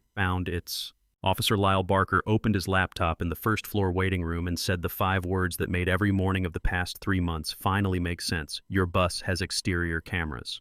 This was January 12th, 9 o'clock in the morning. Lyle was mid-40s, trim-build Atlanta PD uniform with a name badge that caught the overhead lights. He sat across from me with Simone beside him. Margot's colleague filed a report about the January 9th recording, Lyle said. The staged scene with Brennan. Simone nodded. I asked Officer Lyle to check the bus depot cameras. I thought there might be additional evidence. The depot stores exterior footage for 90 days, Lyle said.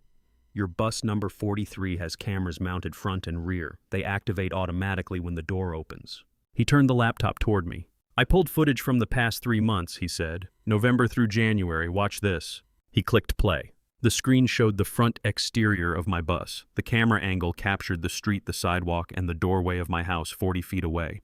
Timestamp November 18th, 2025, 7:42 a.m. The front door opened. Brennan stepped out wearing his backpack. Denise appeared behind him, still in her robe. She ran down the steps and bent down close to his ear. Her lips moved for 15 seconds. She glanced toward the bus, then pushed Brennan gently toward the street. Brennan boarded with his face red. He wouldn't look at me. Sat 3 rows back instead of his usual seat behind the driver. I remembered that morning. I'd waved at him through the mirror. He'd turned his face to the window. Lyle clicked to another file. December 3rd, he said. Same scene. Brennan exiting the house, Denise following. This time she held her phone in her left hand pointed toward the bus while she whispered in Brennan's ear with her right hand on his shoulder. Brennan boarded, red-faced, eyes down. December 8th, Lyle said, clicking again. Same pattern. Denise whispering. Phone recording. Brennan boarding without meeting my eyes. December 15th. Again. December 22nd. Again. I have 17 separate instances, Lyle said, all showing the same behavior pattern. Coaching before boarding, often with phone documentation. Simone leaned forward. This is systematic parental alienation, documented over months. I stared at the screen. December 22nd. That was the morning Brennan had walked past me without saying good morning. The morning I'd thought maybe he was upset about a test or an argument with a friend. I'd driven that route 300 mornings, wondering why my son turned his face to the window when I waved. Now I knew she'd been standing in the doorway making sure he did. It wasn't because Brennan hated me, I said. My voice came out quiet, controlled. Someone stood behind him every morning commanding it. Lyle nodded. This footage is admissible in custody proceedings. It establishes a pattern of deliberate parental alienation with intent to document false evidence. I looked at Simone. Thank you. Margot asked me to help, she said. Family helps family. 10:45 that same morning. 4th floor procedure preparation room. I changed into the hospital gown. Thane stood by the window silent. I emptied my pockets into the clear belongings bag. Wallet, phone, keys to the Silverado, and a small photo creased and faded from 10 years in my wallet. Kieran at 5 years old, sitting on the door sill of bus 43, his legs dangling, his smile wide, his hair messy from the wind. I'd taken that photo on a Saturday in 2015 when I'd brought him to the depot to show him the bus route. 10 years in my wallet, a boy who wasn't my son by blood, a boy I'd loved anyway. I set the photo in the bag and zipped it closed. Thane watched me without speaking. Dr. Farrah Sinclair entered at 11 o'clock. She wore surgical scrubs, her hair covered by a cap, the same silver-rimmed glasses. The surgical team is ready, she said. Kieran is being prepped in the adjacent room. I lay on the bed. The sheets were thin, institutional. The ceiling was white acoustic tile with fluorescent panels. Are you sure? Dr. Farrah asked. I thought about Kieran unconscious in the ICU. I thought about Brennan red-faced on the bus. I thought about Thane at 18 being pushed away. I thought about Margot and Clover. I thought about 15 years driving bus routes and paying mortgages and teaching bike riding and sitting in emergency rooms. I thought about the question I'd been asking myself since Wayne showed me the DNA results. What makes a father? What does a father think about when they're putting him under for bone marrow donation at 57 with 8% complication risk for a child who isn't his? I'm sure, I said. Dr. Farah nodded to the anesthesiologist. Thane stepped forward and squeezed my arm. He didn't say anything. He didn't need to. I closed my eyes. No matter what the DNA said, I was Kieran's father. Not because genetics decided it. Not because the state of Georgia recognized it, but because I chose it. Every morning for 15 years I chose it. The anesthetic began to take effect. The room softened. Sounds became distant. I thought about the unanswered question one last time. What makes a father? Not the man who contributes DNA, not the man who stands in schoolyards with his hand on your wife's back, not the man who refuses testing when his biological son needs a transplant. A father is the man who shows up, the man who drives the bus route every morning, the man who sits in the emergency room at 2 a.m., the man who teaches algebra and bike riding and how to check tire pressure, the man who lies on a surgical table at 57 with 8% complication risk and says, "I'm sure." The darkness pulled me under. The answer came clear as consciousness faded. This, not genetics, not biology, not court documents or marriage certificates or DNA percentages printed on hospital letterhead. This choice, this sacrifice, this love. This. I woke to white ceiling tiles and the smell of antiseptic. My side ached where they'd extracted the bone marrow. The clock on the wall said 7:30 p.m. Kieran sat beside the bed. Still pale, still thin, IV line still attached to his left arm. But his eyes were clear, focused. His back was straight in the wheelchair they'd brought him down in. "Dad," he said, one word. But the way he said it, not the coached monotone from the videos Denise had recorded. Not the distant politeness from the hospital room when she'd been present. Just Dad. I tried to sit up, pain shot through my ribs. "Don't move," Kieran said. "Dr. Farah said you need to stay flat for 6 hours." Thane stood by the window. He nodded at me but didn't speak. "How long have you been here?" I asked. My voice came out hoarse. "Since 3 o'clock, Kieran said. "They wheeled me down while you were still in surgery. I needed to be here when you woke up." He gripped the armrests of the wheelchair. His knuckles were white. "Something happened," I said. "Yeah," Kieran said, "something happened." He took a breath. "They let me take a wheelchair outing this afternoon," he said. "Short one, just up and down the third-floor hallway near room 318. I was sitting there when I heard voices from the conference room. The door was open a little." He paused. "It was Mom's voice," he said, "and Bryce's." I waited. Mom was saying, "Bryce signed the papers. After the boy recovers, the divorce proceeds. The plan stays the same. You get Kieran custody per the lawyer's declaration. I need you to sign before the other man wakes up." Kieran's voice stayed steady, controlled, like he'd been practicing how to say it without breaking. "The other man," he repeated. "That's what she called you. The man who was on an operating table at that exact moment donating bone marrow to save my life. The other man. 15 years old, sitting in a wheelchair with leukemia, and he'd just found out his mother was trading him like property while I was in surgery." "I kept listening," Kieran continued. "Bryce said, 'I don't want to raise a child. I agreed to help you legally, but actually raising him?'" Mom cut him off. She said, "Then hire someone. You're rich." Kieran's grip on the armrest tightened. "My biological father doesn't want me," he said. "And my mother's plan was to hand me over to him anyway and let him pay someone else to raise me." "Kieran," I started. "I'm not finished," he said. He looked directly at me. Uncle Wayne walked past about 5 minutes later. He saw my face. I wasn't crying, but I guess I looked pretty messed up. He asked if I was okay. I said, "Uncle Wayne, I need to see Dad." Kieran smiled slightly. He understood immediately, took me to a private room, had me tell him everything I'd heard. He recorded it on his phone. Then he called someone, an attorney, I think, said, "We have a new witness. Schedule an emergency meeting tomorrow morning." "Wayne recorded your testimony," I said. "Yeah," Kieran said. "And I told him I wanted to testify in person if it goes to court. I'm 15. Georgia law says I can choose which parent I want to live with. I choose you." I felt something loosen in my chest. Not relief exactly, something deeper. "I'm sorry," Kieran said suddenly. His voice cracked for the first time. "I'm sorry for everything. Those mornings on the bus, all the times I turned away, all the times I wouldn't look at you or talk to you or sit in my usual seat." He gripped my hand. His fingers were cold. "I was scared," he said. "Mom kept telling me you were angry at me, that you blamed me for things, that you were going to leave and it would be my fault. She'd whisper it every morning before I got on the bus, and I believed her because she's my mom, and I thought moms don't lie about that stuff. How do you thank someone for choosing to be your father when biology said they didn't have to? You don't need to explain anything, I said. My voice was hoarse from the anesthesia. You don't need to apologize. Yes, I do, Kieran said. Because I need you to know I heard what she said today. About you, about her plan. I heard it all, and I need you to know that I see it now. I see what she was doing, what she's been doing for months, maybe years. He took a shaky breath. Are you okay? I asked. I'm okay, he said. Then he smiled a real smile, the first I'd seen since before the emergency room admission on January 6th. You're the one who needs asking. Are you okay? I smiled back. First time since I'd walked into Scottish Rite Hospital a week ago. I'm okay, I said. Thane moved from the window and put his hand on Kieran's shoulder. Your dad's surgery went well, Thane said. Dr. Farah said the extraction was successful. Clean, no complications. They're already processing the marrow for your transplant. Kieran nodded. Then he looked back at me. I want to talk to Brennan, he said. I need to tell him the truth. He deserves to know what Mom's been doing. The coaching, the videos, the lies. His grip on my hand tightened. He thinks you're the bad guy, Kieran said. But you're not. You're the one who showed up. You're the one who donated marrow when my biological father wanted a lawyer before he'd even get tested. You're the one who's been my dad for 15 years. I looked at my son, biologically Bryce Mercer's, legally mine, and by every choice that mattered mine. This is my son, I said quietly. Kieran squeezed my hand. And you're my dad, he said, no matter what any DNA test says. Wayne made it happen 2 hours later. He ensured Denise stayed on the first floor dealing with administrative paperwork. Thane stood outside my recovery room door. Brennan walked into the recovery room at 9 p.m. with the same stiff shoulders he'd carried for 3 months, but Kieran was waiting. And my eldest son had 13 years of being a big brother behind his next words.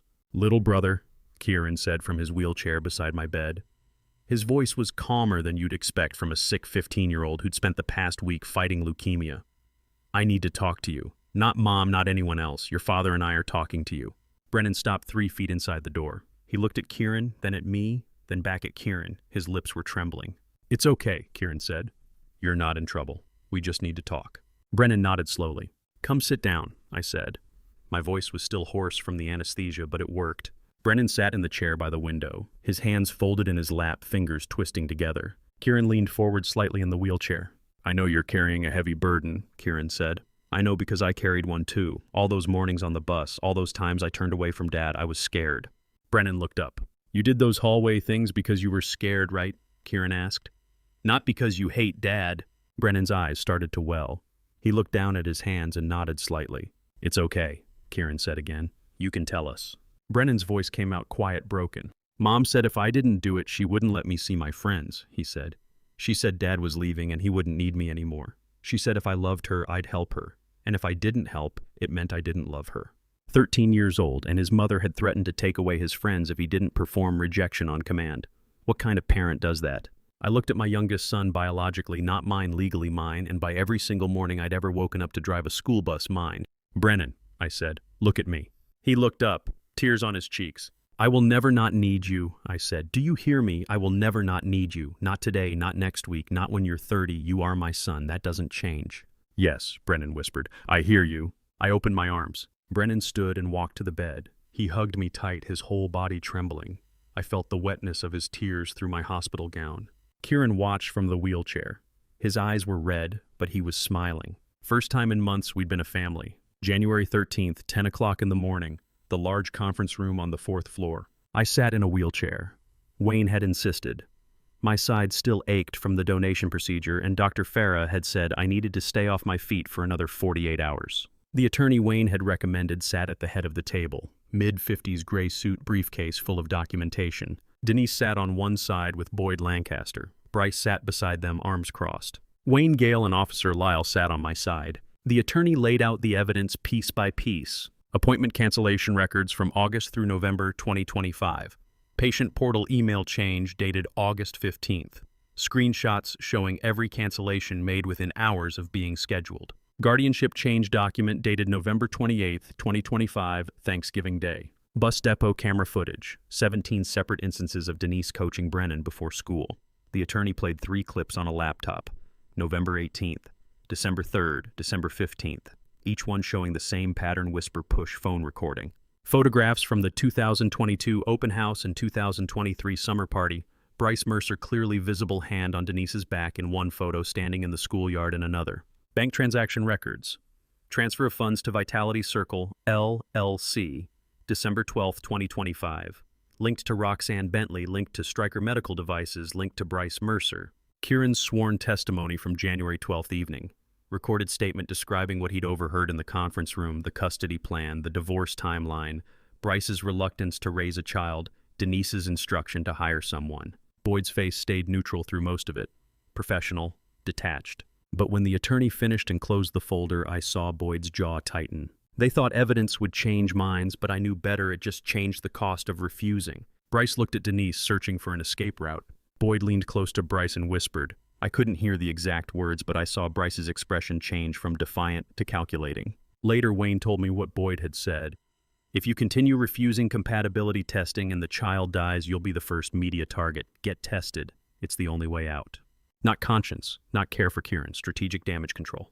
Bryce stood. He buttoned his jacket with precise movements. I want to cooperate with the hospital on compatibility testing, he said to Gail. I'll make myself available for whatever procedures are necessary. His voice was smooth, corporate, the same tone he'd used when he'd first walked off the elevator 10 days ago. Self-preservation dressed up as cooperation. Boyd smiled at me across the conference table. A small smile. Professional. As if he'd helped. As if we were all on the same team now. I looked back without smiling. He hadn't helped me. He'd saved his client from a public relations disaster. He'd calculated that the cost of refusing was higher than the cost of cooperating. He'd done the math and chosen the option with lower legal exposure.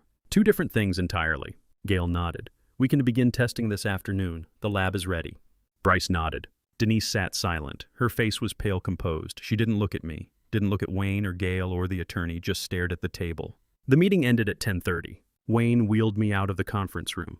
We passed the elevator and I saw Bryce and Boyd waiting for the doors to open. Boyd's hand on Bryce's shoulder, still talking quietly. Still strategizing. You got what you needed, Wayne said as we reached the hallway. I got Bryce's agreement to test, I said. That's not the same thing. Wayne was quiet for a moment. No, he said finally. It's not. Boyd and Bryce took the elevator. Gail and the attorney left through the stairwell. Wayne wheeled me toward the recovery wing. Everyone left the conference room, and it was just the two of us in the empty hallway with morning sunlight through the window. 18 years of marriage down to this moment with no lawyers between us. Denise stood by the wall near the corner, alone. No Boyd coaching her, no Bryce standing beside her, no phone in her hand recording evidence. Just a woman who'd lived with me for 18 years and planned my replacement for at least 13. I looked at her. She looked back. Two people who'd shared a house, a bed, a mortgage, 2 sons, and a lifetime of lies. She didn't have the calculated expression I'd seen in the conference room. No strategic tears, no performance, just the weary exhaustion of someone who'd been carrying something too heavy for too long and finally had no strength left to hold it. I'm sorry, she said. Not honey, not sweetheart, just 2 words in an empty hallway. You're sorry for what I asked. My voice wasn't angry, wasn't cold, just asking for clarity. She took a breath. For everything, she said.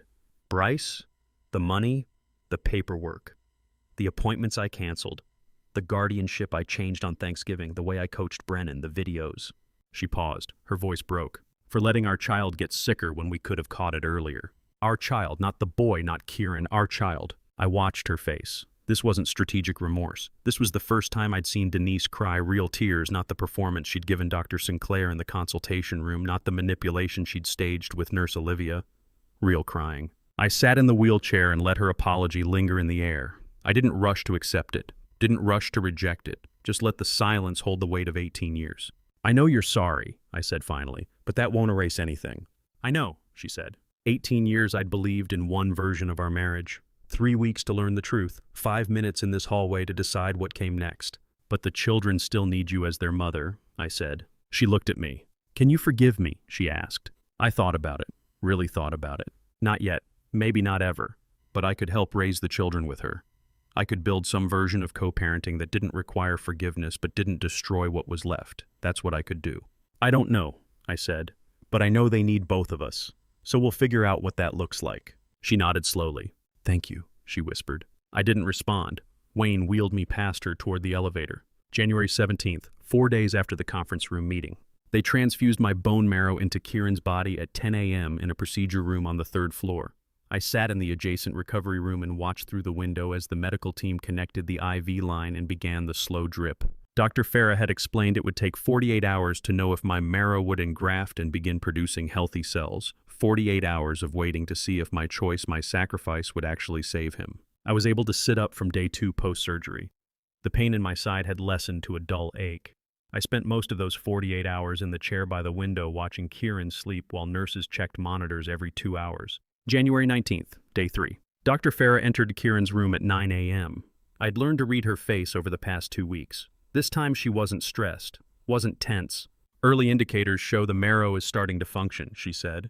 White blood cell count is rising. That's a good sign. I looked at Kieran. He was asleep, but his face didn't look as pale as it had a week ago. The grayish tint was fading. How good? I asked. Too early to call it a success, Dr. Farah said. But the trajectory is promising. We'll monitor closely for the next week.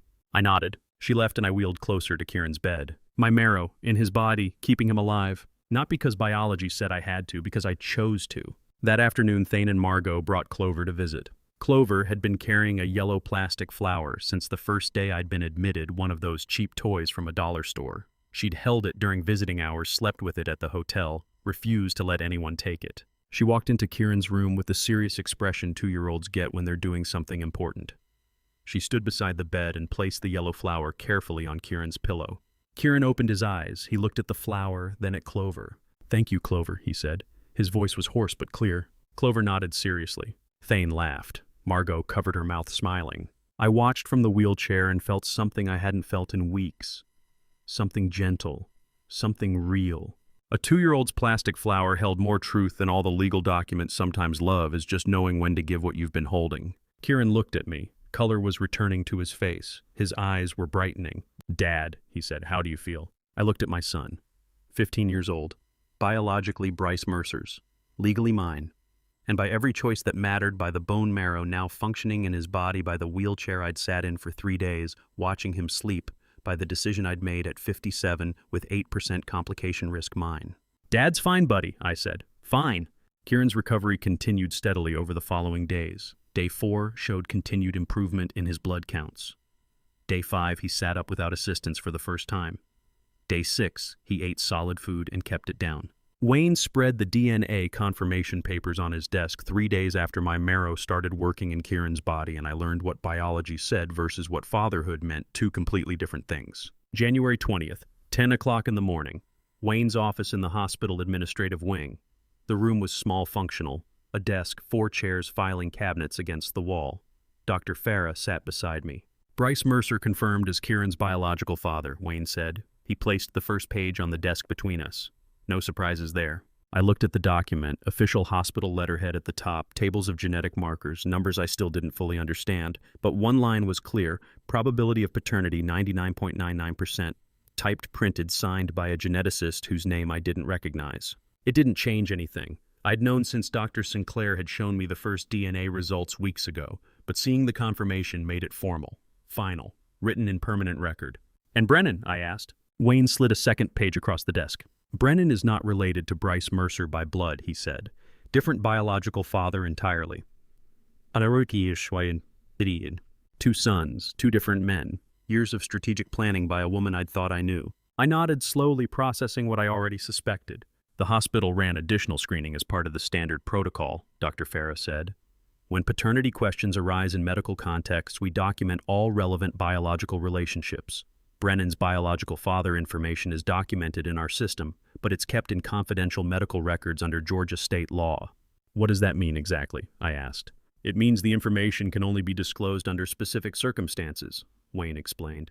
"If there's a direct medical need, like if Brennan required a transplant and we needed to contact potential biological donors for compatibility testing, or if a court issues an order for disclosure. Otherwise, the records remain sealed." I thought about that for a moment. A name locked in a file somewhere. A man who didn't know he had a 13-year-old son, or maybe he did know. I had no way of finding out. "Can I request disclosure?" I asked. "You could petition the court," Wayne said, "but given the current custody situation and the lack of immediate medical necessity, a judge would likely deny the petition. The law is designed to protect privacy until necessity demands truth." I don't need to know right now, I said. If Brennan needs to know when he's grown, he can decide for himself whether to pursue it. Wayne nodded. That's his right under Georgia law. When he turns 18, he can request access to his own medical records. How do you tell a 13-year-old boy his biological father's name is locked in a file cabinet under state law, and that might be the kindest thing anyone's ever done for him? January 21st, 2 o'clock in the afternoon. Kieran sat in the chair beside Brennan's bed in room 318. He'd asked Wayne to arrange private time with his brother before Denise's scheduled meeting at 2:30. I wasn't in the room. Wayne told me later what Kieran had said. He'd stood outside the door close enough to hear if needed, but far enough to give them privacy. There's a man named Bryce, Kieran had said, his voice calm, measured. He's my biological father. The DNA tests proved it yesterday. You're different, Mom's going to explain that part when she comes in a little while. But the most important thing you need to know is this: the father of both of us, the man recovering upstairs from donating bone marrow to save my life, is our real father. Biology doesn't change that. Nothing changes that. Brennan's eyes had been red, Wayne said. You don't hate Mom, do you? Brennan had asked. Kieran had shaken his head slowly. I don't know, he'd said. Honestly, I don't know how I feel about her right now, but I know I don't want to hate her. That's the best I can do. Honest confusion instead of forced forgiveness or permanent anger. Room for healing without pretending the wounds weren't deep. 2:30 that afternoon, Denise entered room 318 with Wayne as witness. I stood in the hallway outside about 10 feet from the door. The door was closed, but I could see through the narrow window set at eye level. Denise sat in the chair between the two beds. Kieran remained in his wheelchair. Brennan sat on the edge of his mattress, legs dangling. She spoke. I couldn't hear the words through the heavy door, but I watched her face. Not the calculated expression from the conference rooms, not the strategic tears from the hospital consultations, not the performance she'd given Nurse Olivia, just a mother telling her children difficult truths. Kieran nodded slowly, taking it in. Brennan started crying. His shoulders shook. Denise reached for him, hesitant at first, and he let her. He leaned forward and hugged his mother and cried into her shoulder while she held him. Kieran watched from his wheelchair. His face was unreadable, guarded.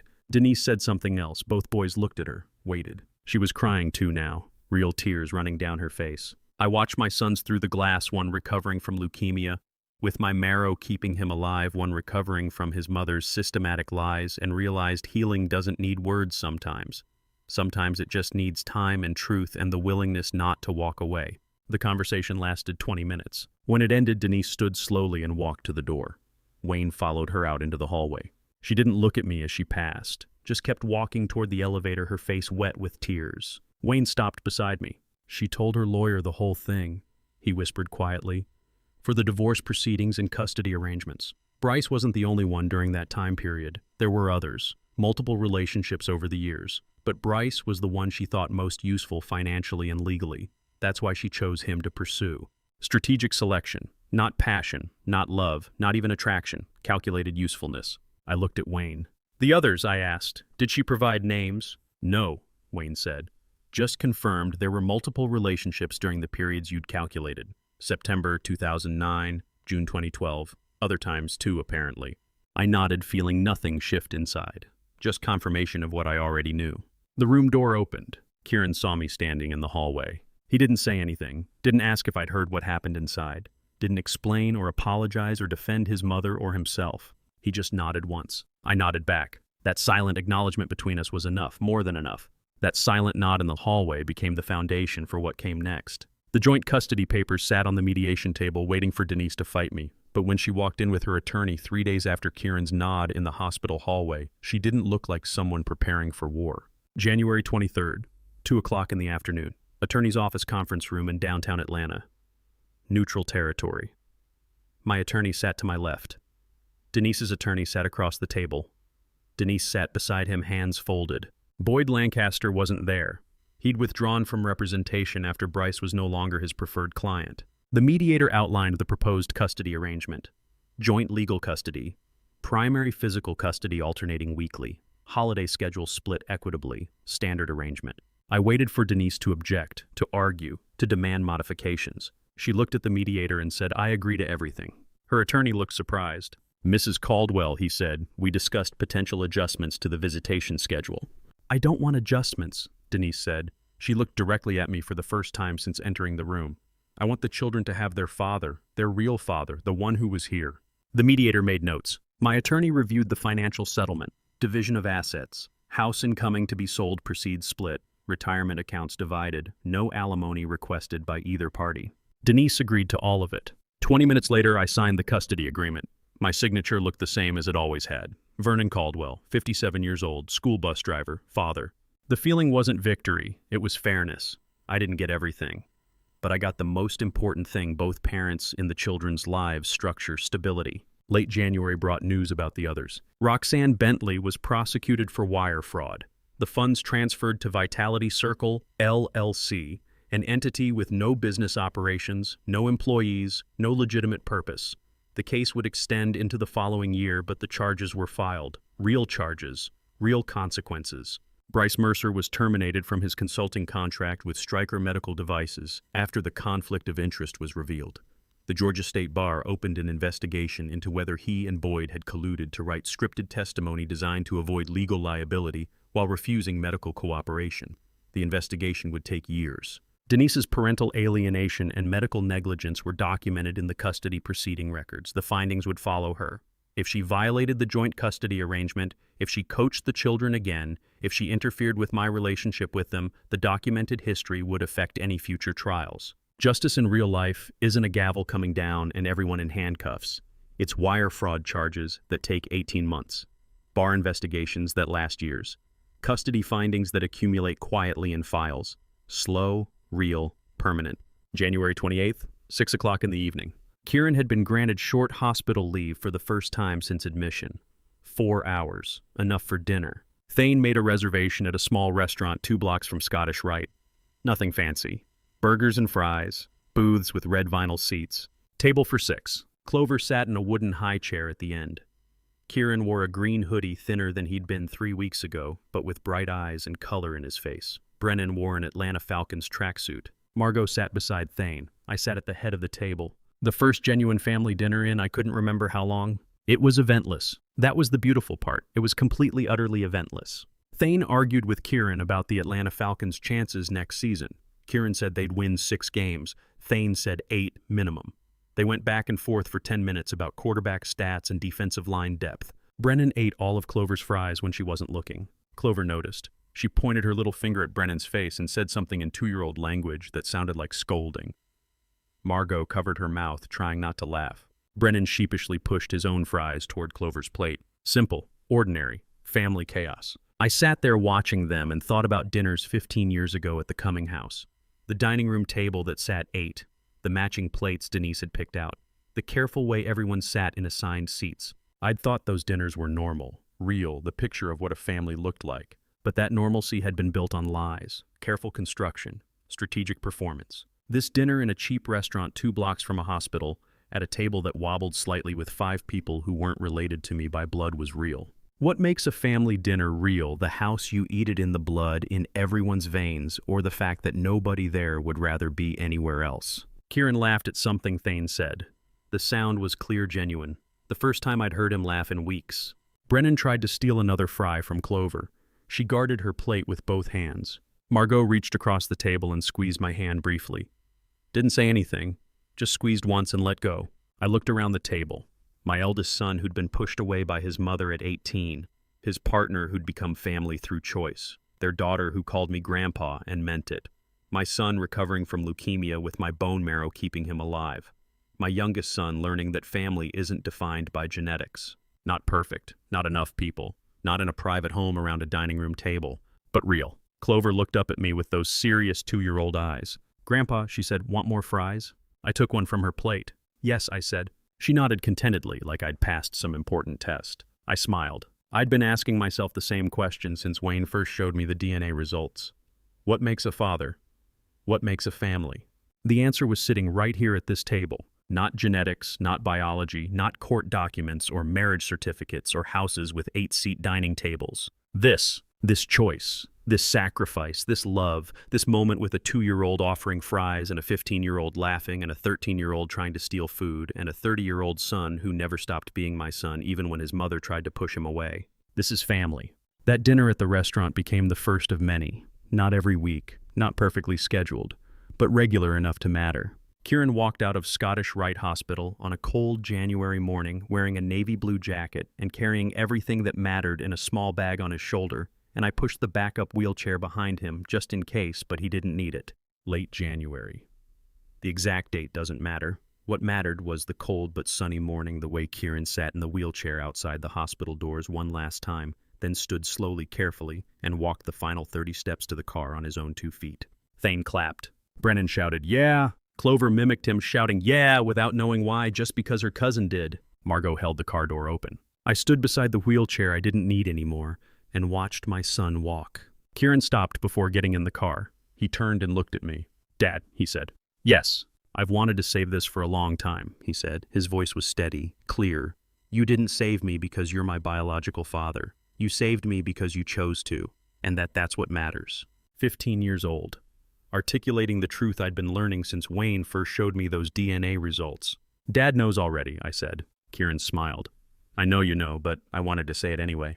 He got in the car. I folded the wheelchair and put it in the trunk. I thought about 15 years of morning bus routes, the photo I'd carried in my wallet for 10 years, the signature I'd written in the procedure room before the donation, the words typed on hospital letterhead, probability of paternity 0.000%. All the things DNA can't measure. Choice, sacrifice, love, presence, the decision to show up every single morning whether biology says you have to or not. We drove home together. January 30th. I returned to work. The doctor had cleared me. The recovery from the donation was complete. 8% complication risk, and I'd landed in the 92% who walked away fine. Morning route, final stop at Laurel Creek Street. Early Georgia winter light filtered through the windshield. I sat behind the wheel of the yellow bus, door open, waiting.